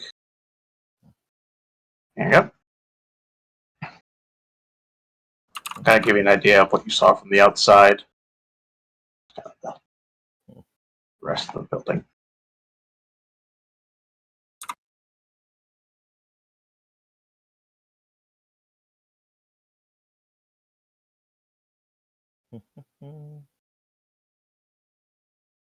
Alright, so your employer goes with the man up to this top area here and then through a door here. And kind of just indicates for you guys to wait here. You can avail yourselves of the entertainment. There's some music playing. There's some like a dancer or something kind of holographically being displayed in the center table here. There seems to be the effects to play kind of cards and such over at the table over to the observation window area, and the kind of dancing girl looking people are just kind of walking around, just looking pretty and like serving drinks and stuff to the two sort of the kind of armed guard type people who are clearly here to keep an eye on you as much as you're here to keep an eye on them. That hologram, is it a live performance or what? You don't really have any way of telling just watching it. I guess All it's right, like your generic Twi'lek dancing. I am going, I guess, make a check to see if it's what's going on with this hologram. Like if it's real time. You would have to interface directly with it to try and do that. Okay. Something tells me they probably wouldn't like you doing that. Yeah, probably not. Probably a What bad to idea. say? Are you gonna do it? No, I'm not. Okay. I didn't say that I was going to do it. When you said that I have to directly interface, I'm going, no. It's not a good idea. All right. You're welcome to either try and pass the time amongst yourselves or try and chat up anyone here. Or Sure. Does this place look like it's... This is totally like for appearance, right? This is... Yeah, the first floor. I'll just kind of move you guys back over there for a second. You could definitely tell that sort of this sort of intro area here was definitely very clean, very kind of trying to give not necessarily an air of luxury, but sort of an air of comfort. Like this is a front-facing, upstanding place. Someone walks in the door and asks what's going on here. Essentially, they get told they're a You'd almost believe that like an actual corporation was maintaining the standards here, and not the obviously shady individuals you've been told are working here. There even seem to be kind of like in this kind of over here. There seems to be the doors to almost like offices of some sort. But if you kind of looked at the end of the hall, it was very clear that that door wasn't nearly as well maintained as the other two. Like the door was covered in sort of a thin layer of grime that was obvious even from across the hall without having to look too closely. Almost like they kind of trusted the fact that it was a good distance away, and most people would give it a second glance. Yeah. That they don't really like maintain it as much as they would kind of scrub down and keep the place looking clean as you came through. Bringing us back up here, you kind of get the same vibe here. You get the overall feeling that a lot of this part is certainly being maintained to a much more luxurious standard than downstairs, but like you get the impression that kind of all of the maintenance of this place is mostly up here in that entry area. Wherever goes on in the back downstairs is clearly not something for the public.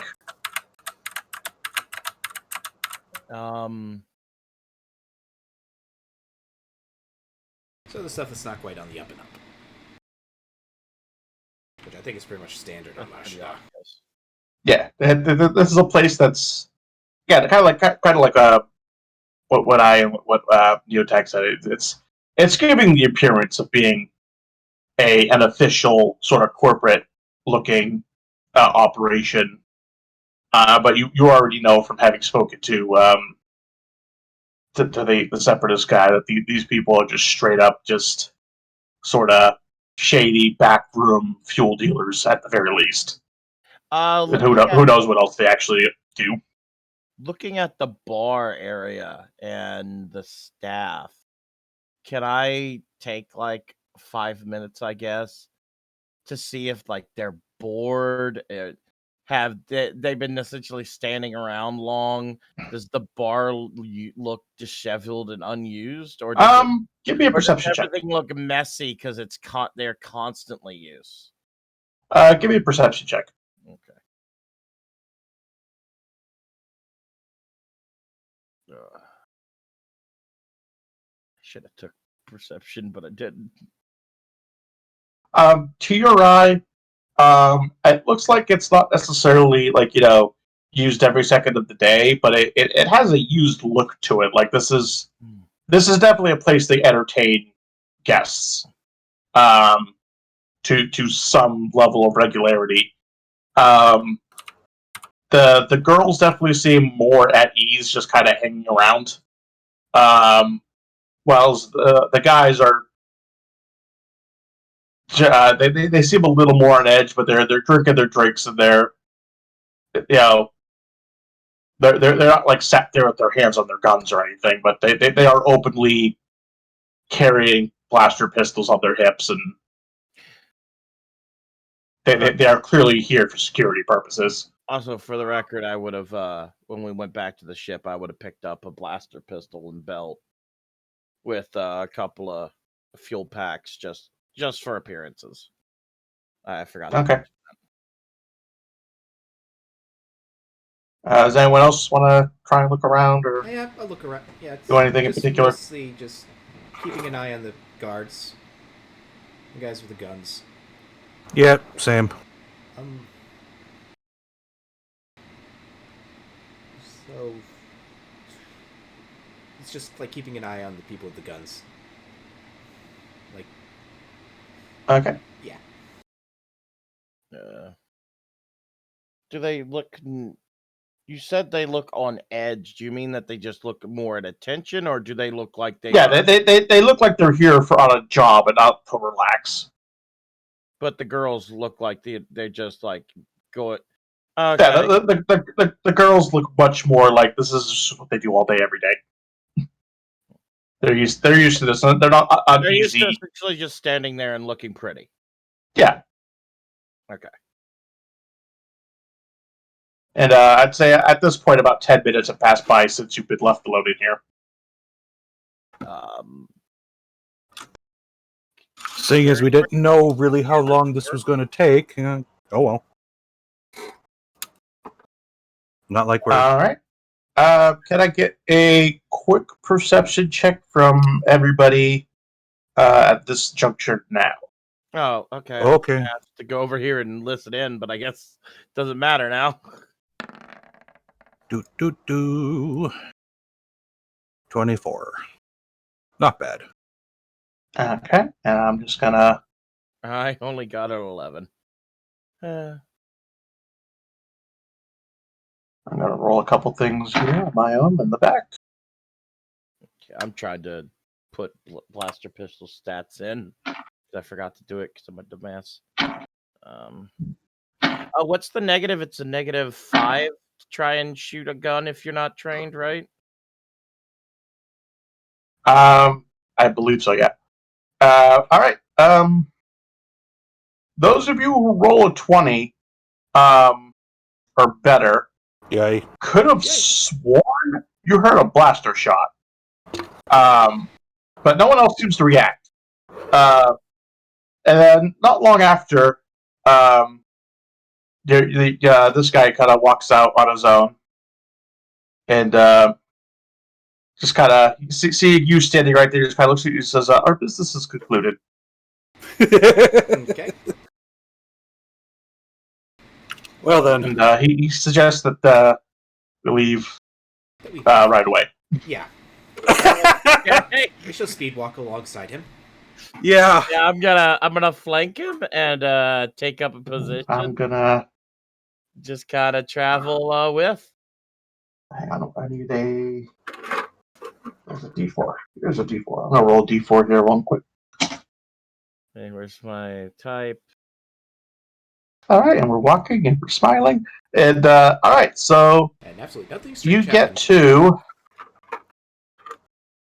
about the bottom of the elevator and into the hallway proper.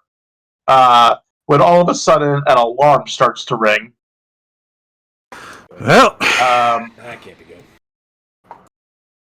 The door in front of you is still open at that exact moment. What do you do? I try and suggest we speed walk. Can a I little bit faster. dash into the room and essentially pull out my blaster and point it at the guy and say, "Don't touch the button"? Yeah. Roll me just a quick D20. Okay. And modify it by your dex. Just do like a deck save, essentially. No, I could just roll dex, yeah. 15?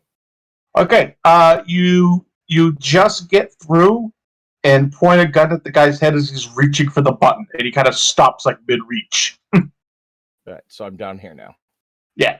Are the rest of you just casually following along? Like, just kind of, here we go. Yep.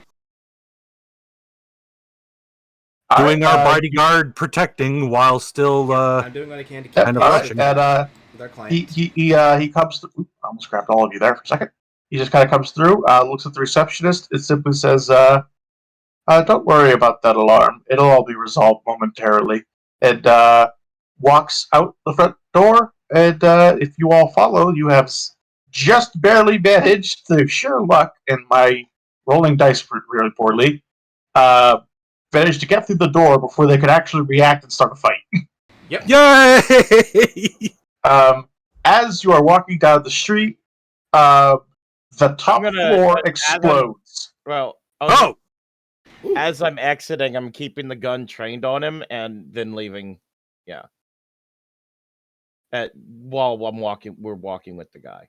Because The I second don't know if floor the exploded, button huh? that locks the front door. So You are now casually walking roughly back toward the hangar, away from the now on fire building. So do we want to know? I gave him an opportunity to stop extorting us. I mentioned that we had another better deal. If he did take it, and he decided to press the issue and wanted to get violent. I got violent first. Oh well. I look at Gil. Sounds like someone I know. He also says that don't worry about any sort of reprisal. The other offer was actually from his business partner. I merely helped effect a change in management. As long as things move smoothly for you. Thank you. You know what? It's not a bodyguard's place to question the actions of who they bodyguard. I beep at him. No, it's not. I'm not paid enough to ask. Yeah, I was kind of curious. That's all. Well, we actually have as we're walking back, I would like to bring this up. We actually have a line on more work here. Do you need us to take you back, or? Oh, that won't be necessary. I can arrange my own transport back. As for your friend's parts, he pulls out a data slate and hands it to whichever one of you is closer. This gentleman has the parts your droid is looking for, and will provide them to you free of charge. Simply tell him that Hiram sent you, and presents his data pad to him.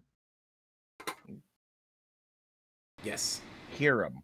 All right. So Yeah. You also heard him when he introduced himself at the front desk. His name is Hiram Dose. Okay. Hiram does.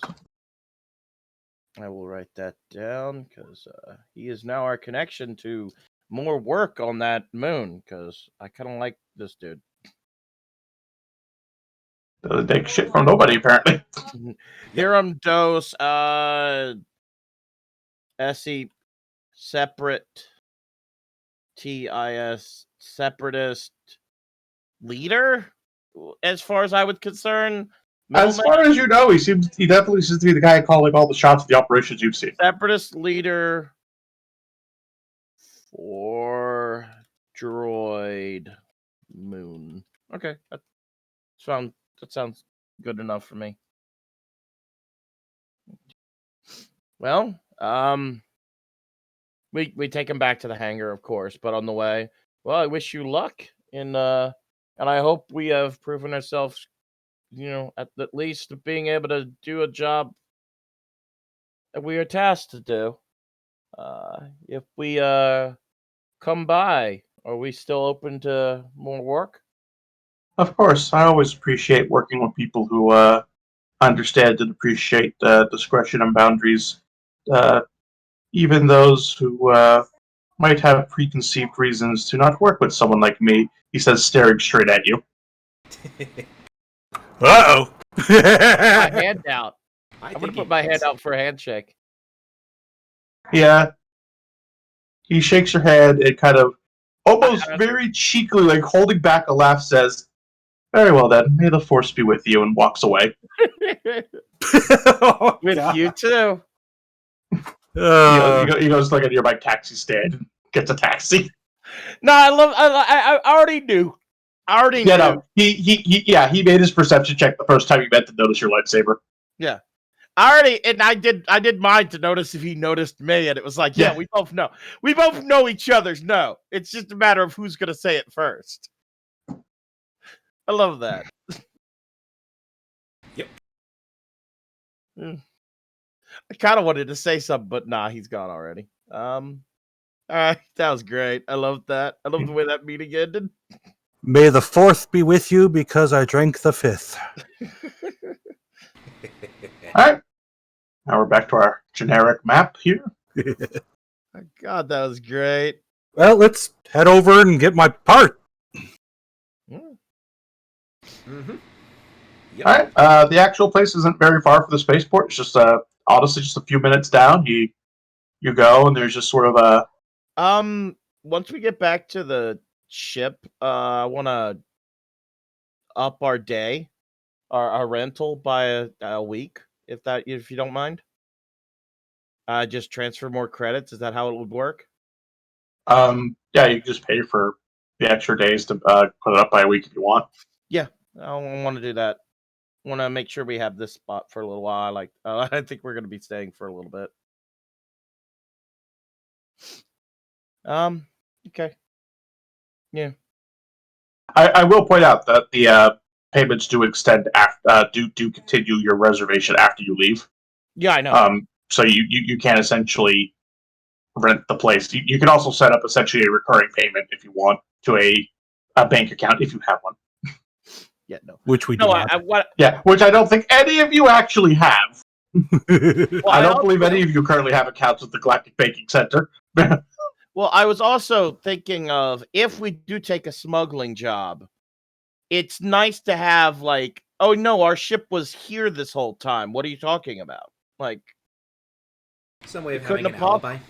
yeah, an alibi. Yeah. So that's Right. yeah, I know, but I don't know. Nar Shadar kind of is your alibi, honestly. Jedi is new to this. I was at Nar Shadar. Sorry. Great, so you probably did it, but we can't prove it. Great, we can't prove shit. That is Hut space, and we give the Huts a wide berth, and they give us one. We don't bother them, they don't bother us. Yeah. 9 times out of 10. I mean, that literally is the agreement the Imperials and the Huts essentially have at this point in time. It is literally a, look, you get a wide berth in Hut space and outside of Hut space as long as you don't directly interfere with Imperial affairs, and you give us a wide berth as long as we're not directly interfering in Hut affairs. So yeah, no, I increased our a dockage for however long, for a week, and that's fine. Okay. Real quick. In the event it is needed. Yeah. All right, so Red goes over, gets his part from Yep, I go with a lovely elderly lady running a little droid part store. All right, which translator unit am I getting? That will be. Hang on a second. Droids. Droid accessories. Here. It's literally right there. Let me finish putting blaster information in. Because I'm trying to get the DC-10 or DC-5. Do you? Sorry. Yeah, I'd say for the job you did, you can definitely get the DC-10. Okay. Do you add Sweet. dex damage to range shots in this system? I mean, dex modifier. Yeah, Dex gets added to ranged attacks Okay. for your attack roll. Yeah, it's attack roll, but not damage. Yeah. Okay. Not damage? Not damage. Okay, cool. Then no. Damage is just what damage is. I mean, Damage is as damage does. well, for melee attacks, you add strength, but Well, yeah, because it's melee. How hard you swing is important. Blaster bolt only shoots blaster bolt. I know. This isn't a bow. What is it? Yeah. It's 2. Why is it saying that? All right. So Red has his part. Do you guys want to follow up on that smuggling leads? Yep. Yes, please. Okay. The actual spire where the person is not on this one in particular. So you would have to take a taxi over, which would be just like 10 credits to taxi over there. I'd like to even up my thing, so I'll pay for that one as well. Wait. Now Okay, those would be. I no longer just have 10 credits hanging around randomly in my inventory. Yay! It's a nice round 00 at the end of the number. So it feels so much better now. At least until the return trip, where it's another 10 credits back. I'm not paying for that one. Fuck off. Fair enough. All right, so you pay the 10 credits. Those of you who are going, getting your taxi shuttle and. Can we rewind it just a touch? Yeah, sure. Gil, you seem to be using those grenades awfully well. I think I should.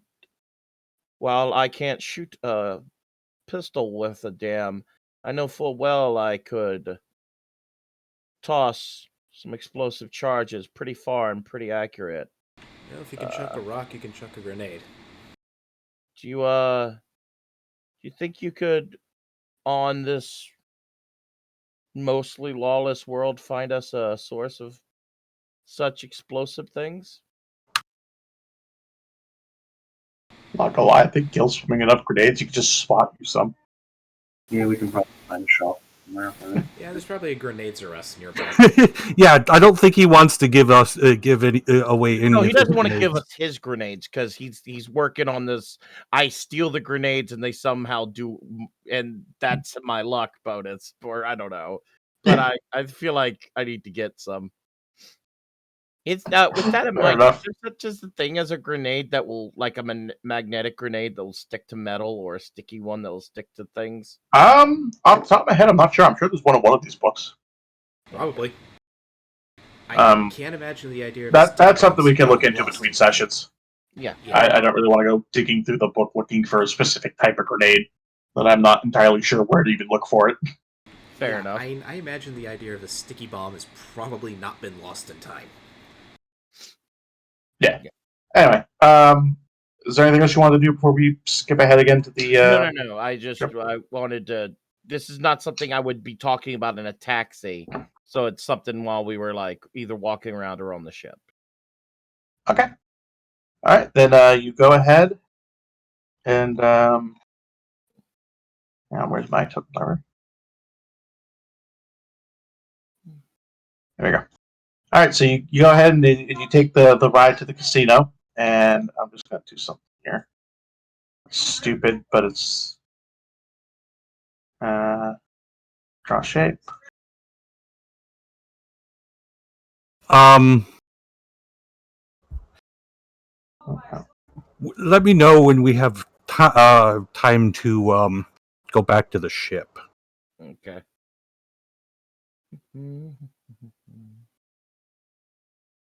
There we go. What's this? Oh, that's Red's thing. All right, so you get to the casino. It's quite busy. It's definitely not the largest casino you saw flying over. There are certainly bigger and grander ones, but it Yeah, seems to be pretty well for itself, and it's seems to be situated quite well near the top of one of the nearby spires. And inside are a lot of people who are of mixed dress. It seems to be sort of an all sorts casino. When you walk into the front, there's sort of an everyman's area with sort of slot type devices, kind of like video poker type things and things like that, where there's sort of just your average man off the street type person gambling. You can see where there's sort of like higher areas on like higher floors in this big sort of open place where you can see better dressed people milling about tables with like specific games and such. I'm not against doing something stupid. How do you gamble here? Do you like get chips or just like credit and then pull? This particular establishment does. It depends. The lower stakes gambling stuff is just you put you put your credit chips in. You put how many credits you're gambling, and it just pays out or deducts accordingly. If you ask around a bit, to like some of the people kind of like working there, there does seem to be some staff wearing uniforms. They do mention that they use house chips for some of the more higher stakes gambling on the upper floors. Is there like a slot machine somewhere I could just give a pull? Yeah, sure. Gonna Um, bet 100 credits, and how would I do this? there is not really a luck skill, is there? Um, I forget. Is gambling a thing in a skill in this? I think it is. gather information. Yeah, there's no gambling skill. Man, I thought this one had. Not in Saga. It's the other. It's the other Star Wars that has gamble. Then Yes, That's it, the it's yeah. the one that's based on 3.0 that has it. I think. Another Skill, game of skill or something. charisma, dex. Roll me just a D100 then. Okay, You that's could probably actually use deception for poker. Yeah, no, there is a gambling thing. I know because Smuggler has a few options for it. So give me a second. I can find what they. Okay. all right. Then I'll wait. I think that might just be for specific games and not so much a slot machine, but we'll see how relevant it is. Wisdom Well, check. classes. Wisdom check. Yeah, when you're gambling, there's wisdom checks. Yep. Yeah, Wisdom so you check. want to do a wisdom check then? Yeah. Okay. Yep. Here it is. Games of pure chance are just a 1d20, and then it has rules for that as well. Oh yeah, this is gambling against the house, such as Jubilee Wheel or betting the outcome of a race. It's actually Okay, so declare how many credits you wish to wager. Wisdom check determines whether you win or lose and by how much. Okay. okay. 1 to 15 lose entire stake, 16 lose half, 17 break even, 18 times 2 winning, 19 times 5 winning, and 20 times 10 winning. Okay, that's what you're looking at. Okay. All right, so Yeah, you're looking at the bottom, 20%. game of pure chance. So like I'm looking at the machine. sidebar one. It's a little different, but yeah. I'm looking at the wiki that shows games of pure chance. Okay, I'm looking in the actual book. Same in the book, information. it's less than 5, 5 to 9, 10 to 14, 15 to 19, 20 to 24, 25 or higher. Okay. Really? And that's for Yep. betting against the house in like games where you can gamble. Like Oh, yeah, that's betting against okay. the house. That's for that's like card games. blackjack, And... slot machines. Okay. Your wisdom doesn't do shit against a slot machine. No, here we go. Games of pure chance. Yeah. Just simply roll d20. Yep. So yeah, declare your stake via tag and roll your d20. So base d20. 100 credits. And I lose it all. There he goes. Yeah. Yes, that's the Yep. experience I expected. Yep. Yeah, just 100 credits, just spin to the machine. You're like, oh, all right. Yeah, that's the I'll just put it's the Jedi essentially going, well, let's see. Well, that's about what I expected. All right. I might as well. I'll Um, just put 100 down for like the blackjack type thing. All right, you want to play kind of the low commoner blackjack, essentially. So wisdom Okay, check here. That one is that one is a wisdom. Wisdom. Let me get something good. And 18. Ooh. Nice. All right, you doubled your money. Time to win. Nice. I'm gonna leave that 200. I'm gonna put.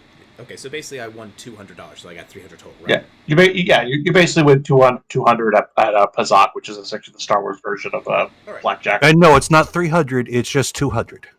Yeah. Okay, so I got an extra chip of stack of 100s. Okay. Yes. Yeah. You doubled your money. All right. I'll just take 100 back and put down another 100. Sure. Give me a second. I'm just making a quick note for me right now. Has a gambling problem. Yeah. I'm still walking out a little bit richer. Well, breaking even anyway. Oh. You won times 5, so you just won 500 credits. They probably won't let the droid near that table, though. Oh, they're not gonna let fucking. Yeah, no. There's definitely security watching the droid. I'm going to take 400 of that back, so that puts me at a plus 400 for myself. And yeah, I'll put down just one set of 100. Waiting for him to roll a 1.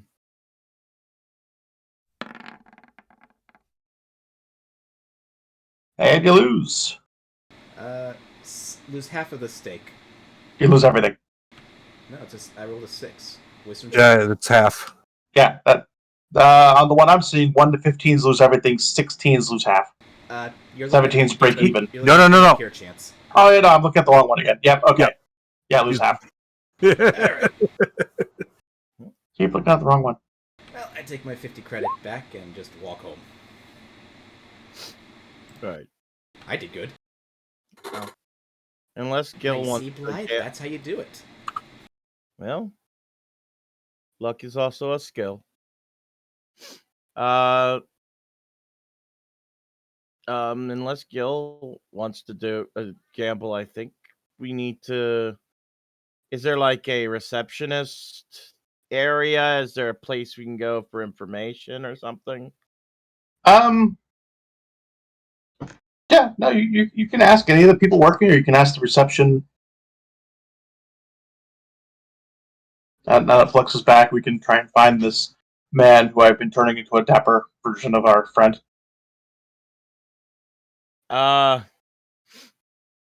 So it was Vorn, right? Vorn is the one You've met, yes. I'm going to try to find someone and say, we would like to meet with Vall. Please tell them Vorn has sent us. They look you up, kind of push a button that pulls out a comm link, and they kind of like walk off a little bit, speak into the comm link, and come back to the reception desk and say, "They'll meet you upstairs. This gentleman will escort you." And one of the security guys comes over. Okay. All right, he escorts you all to upstairs into the high stakes area where there's a gentleman gambling with a small group who looks, as the picture is showing, he literally looks almost identical to his cousin, only he's dressed really nice. Can I get a perception check from anyone who wants to make one? Sure. Yes. Always.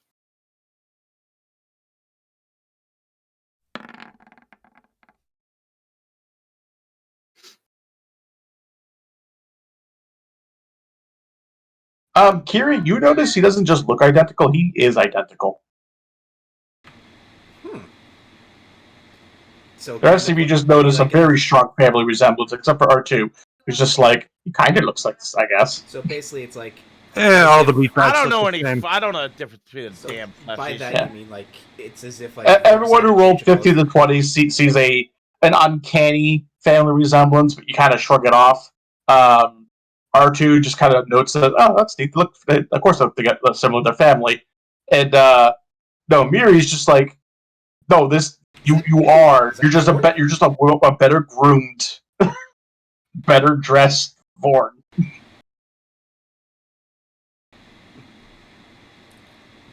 So like, is he looking at us like or motioning to us? He looks up as you come over with the security guy and says, my friends, welcome, come join me for a game. Sure. What can I do for you? He kind of waves, and the people who are playing with them kind of take their chips and walk away.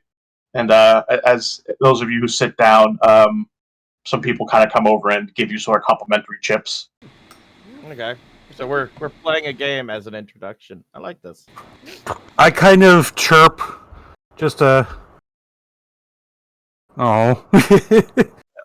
feeling a little left out.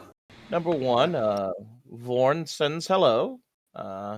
Speaking of, has anyone told you you're kind of like a dead ringer for him? Just better group? Yeah. He kind of smiles a bit and says, I suppose there's a family resemblance. I'm adding a question mark next to him in my character notes. I Wondering- kind of Actually, Vorn? Question mark? Uh, I taught say to him in binary. Are you sure it's not more than that? I And don't see if he what- gets see if a reaction happens. What's the little one beeping about? Nothing. Don't worry about it. He's asking, do I Okay. get chips too? Yeah, all the organics will sit down and get chips. Sorry, buddy, no chips. One, we helped him out a bit. I got some information for him, and he told us to look you up. I did receive a message from him before he left Tatooine.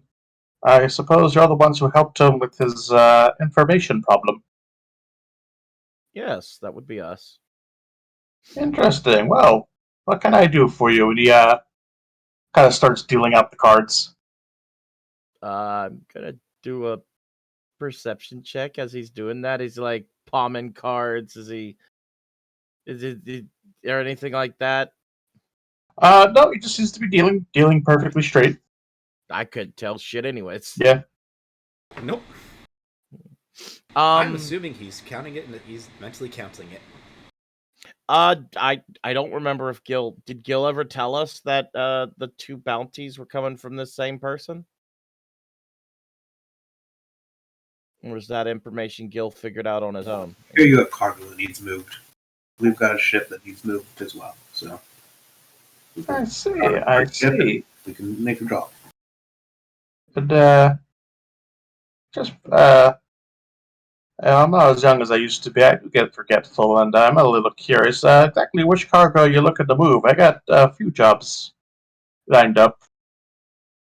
The weapons and medicine.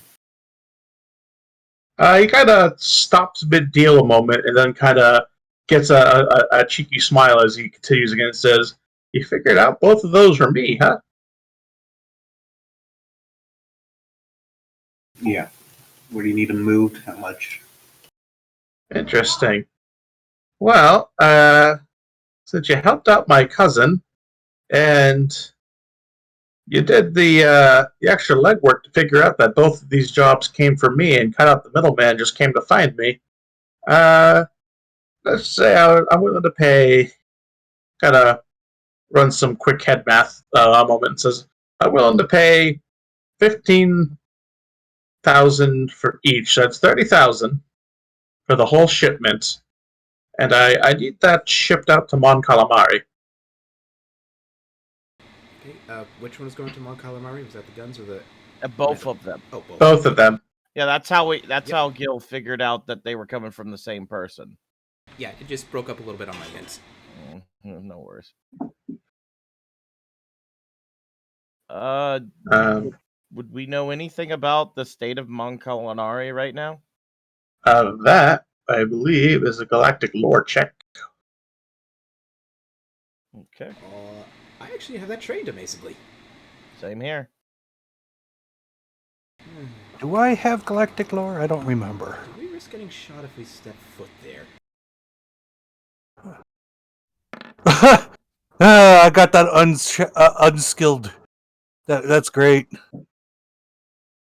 Awesome sauce. So, those of you who rolled well, which is all of you, the basics. It's a water world. It's home to both the Mon Calamari people and the Quarians. There are three surface cities that are kind of there for outsiders, and that the world is under somewhat strict imperial rule currently for its orbital shipyards. You also know that the three surface cities very recently became something of an incorrect statement, as the Imperials just recently bombed one of them to hell and back and completely destroyed and sank it. How many got... Oh, nice. Due to a recent worker riot. That's Um, fantastic. how many cities remain? There are now only two. There are only two surface cities. The rest are under the ocean. So 2 surface cities left. Yeah, one of them was recently, as I said, just completely bombed into oblivion as a reprisal for a recent worker riot on one of the shipyards in orbit. Yeah, perfect application of the Talkin protocol. Would we know in such a state if there is any sort of cargo traffic that is not strictly Imperial ships? There are certainly more stringent precautions likely being taken place, but right now you currently do not know the exact state. Um, you're welcome to ask if you believe Yeah. that is something you want to ask his Well, opinion on. yeah, no, I was just wondering with since we rolled so well if we would know already or not. That seems to be a tall order. There seems to be quite a bit of Imperial control over that world. Do you know if That kind of service don't come cheap. yeah, that's why he's offering. I think that's why he's offering so much. You got a Keeping up plan with to current get- events then. Always good to see that in a potential employee. Uh, you see, currently, most travel is restricted to just the orbital installations in Imperial vessels themselves. However, as you may have already guessed, this cargo needs to find itself down to the surface. That's a very controlled traffic right now. Um, More than likely, you'll have to find a way to run the blockade, which I could probably help you out with a little bit, as far as tricking some of their sensors and slipping in mostly unnoticed. You might have to fend off a tie or two on your way out, but I can at least get you in undetected. Getting out is going to be a little more difficult. The same trick doesn't usually work 100% on the return trip. But you need to get to one of the two remaining surface cities and contact some friends of mine there, and they'll be the ones who receive the goods. Sounds good. Well, your cousin already hooked our ship up with what did he call it again? Smuggler cabins? Smuggler holes? No, false transponder. Yeah, you have the I forget exactly what it's called. I believe it's on your ship sheet though. Oh yeah, the ship sheet. I should probably open that up along with my character sheet when we play. Disguise transponder. Already hooked us up with a disguise transponder. I assume you have something besides just that in mind for getting down there. Indeed, I can get your ship's identification put onto the register of approved ships for surface travel. Um, you just have to make sure that no one gets close enough to really scan your ship and realize that you're not actually supposed to be there. But like I said, it won't 100% work on the return trip, as likely, depending on how long you stay there, that they're more likely to realize that something's up with their records the longer it takes you to take care of the job, as it were. Yeah. They won't necessarily be hostile right away if they do notice something, hence why I'm not too worried about it. Otherwise, I'd be certainly not only paying more, but looking for no offense, much more reputable and experienced crew. None taken. We gotta start somewhere. Sovik, this might be a weird question, but we talked about it earlier. How much does an average would it have cost to upgrade our warp core, or not warp core, our warp drive?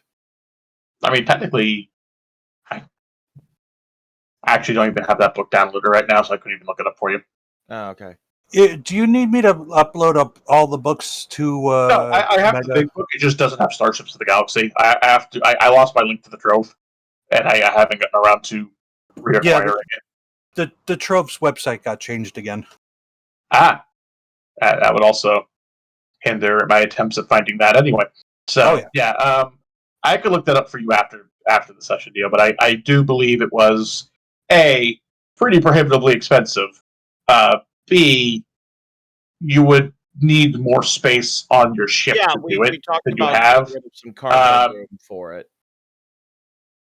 Actually, I also don't think with your size of ship you could do it without some sort of special additional modifications that would cost more. Because you are technically at the fastest for your ship size. I That you can be. I thought there was one higher than. I don't know. Yours is a times 3, I think now. We Yeah, can get we a have times one- 2. We we- can't get a times 1. Okay, yeah, no, Yeah. these several times have been off then because I've been doing times 2 instead of times 3, but whatever. I completely forgot you were times 3. Yeah. So today's travel times have been shortened by my own stupidity.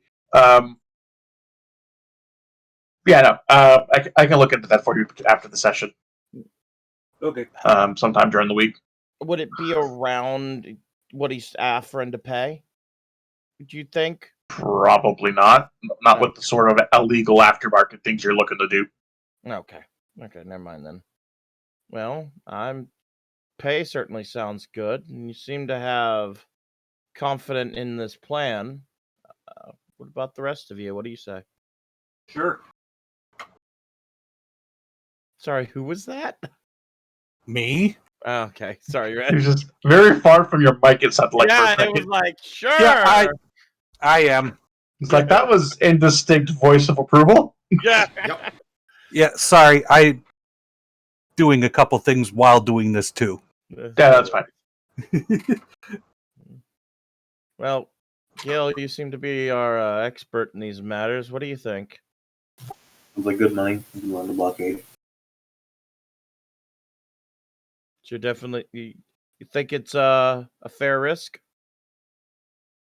The only risk we got right now. Good thing. Okay. Well, seems like we're all in agreement. All right. Then you go ahead and agree to the deal. And I'm just going to write down how much that was. All right. He nods and finishes dealing out the opening hand and invites you all to either play with him and continue the game or I'll play. leave. One hand before we And leave. says, one of my associates, when you leave, will hand you a data pad with all the information, and it should only take us about a day or so to take all the required steps to make sure that everything's set up once you arrive as far as the Imperial computers are concerned. Special rules for betting against people in game, or is Well, it theoretically, just- it's betting against characters, but I think that's if we were betting against. This would be betting against house because we're not. The betting against characters is against other player characters. That's what I Yeah. figured. So Yeah, house you- with the wisdom check, Yeah, right? he is quite literally in as much a capacity as an owner can be. The house, literally. Right, well, then I didn't roll well, so I know Well, I that broke much. even. Mm, Actually, Neil, you broke even. okay. See, you're getting better. Gil won 5 times his money. Well then, I'll stay for another round. And by the way, the starting chips he gave you were worth 1,000 credits each. So Gil just won 5,000 credits if you bet everything. Wow. Well, I lost it then. Oh, Carrie, 1,000 free credits. Easy come, easy go. Oh, actually, it's just half. I only lost half, so I have 500 free credits. money is I'll keep that 500. what comes, what goes. Now that's my final hand. Hey, Neil, you finally won. Times 2. Yep. So, if y'all walk away now, Kiri walks away with 500 credits. 500 credits you didn't have before, since you were under an obligation to not not take the credits with you if you didn't play anywhere. So you can take the 500 remaining chips and convert them to credits. Neotag walks away with 2,000 credits. And I walk unless away Gil with wants to nothing. play this hand, he walks away with 5,000 credits. Gil wants away with his 5,000. Gil knows not to play. Gil knows when he wins big. Just the one. Like, all right, that's it. We're done. Well, Val, here's hoping this all works out, and if it comes down to it, more. I am a little jealous, not gonna lie. Oh well. I'm happy I can install my part, and then I can learn every language. Quite literally, I roll anytime I come across a language I don't know, I roll a check, and if I beat the DC of 10, I now know the language. You can use a force point on this. I'm sure the casinos don't have anything to detect that. Oh shit! Wait! If it was dice, Neotag. What? Find a roulette table. Use the force. Fuck you, no. I said out of character. I'm going to warn you. Lots of casinos are aware force sensitives. Yeah, no, fuck that. Baseline, no Itachi are allowed in because they're all force sensitives. Yeah, no, I'm not going to use the force for gambling. There's Curiosity. a reason why I think Qui-Gon's threat of involving the Huts on the Chance Cube thing was a hollow threat. The minute Jabba has reason to suspect that there was a Jedi involved, he's like, that bet's invalid. Well, before we end the session, the only thing I'm looking for on World would be grenades and some concealed holsters because I didn't have them. We can take care of that out of session. All right. Well, I'm also going to do one quick little roll here. The mechanics check that accounts for the part 1 hour of work on doing my own modification. It's a DC 15, and I have to take and I'm already including the -5 penalty in the other modifiers. So here we go. I have successfully installed my component. Yay! Okay. Also, out of curiosity, Neo.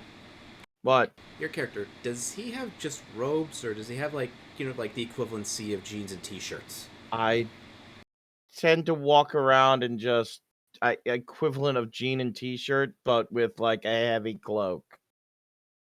Okay, as long as it doesn't look Jedi. I mean, the reason why the whole looking Jedi thing worked so well is because a lot of people dress like that. Yeah. That was just a thought. The only special modification was before I realized I didn't have it written down, so I need to get it, is I have 2 concealed carry holsters essentially on the sides of my back where I keep the lightsabers, so I can pull them out if I need to. But I was going over my sheet and realized I didn't actually write that down, so I don't have them. I need to get them. All right. Mm-hmm. We now have a job, and that was fun. Yep. We managed to talk our way out of fighting. We got Not bad for a session I pulled my out of my ass from start to finish. quite a few connections now. Well, solidified connections, anyways.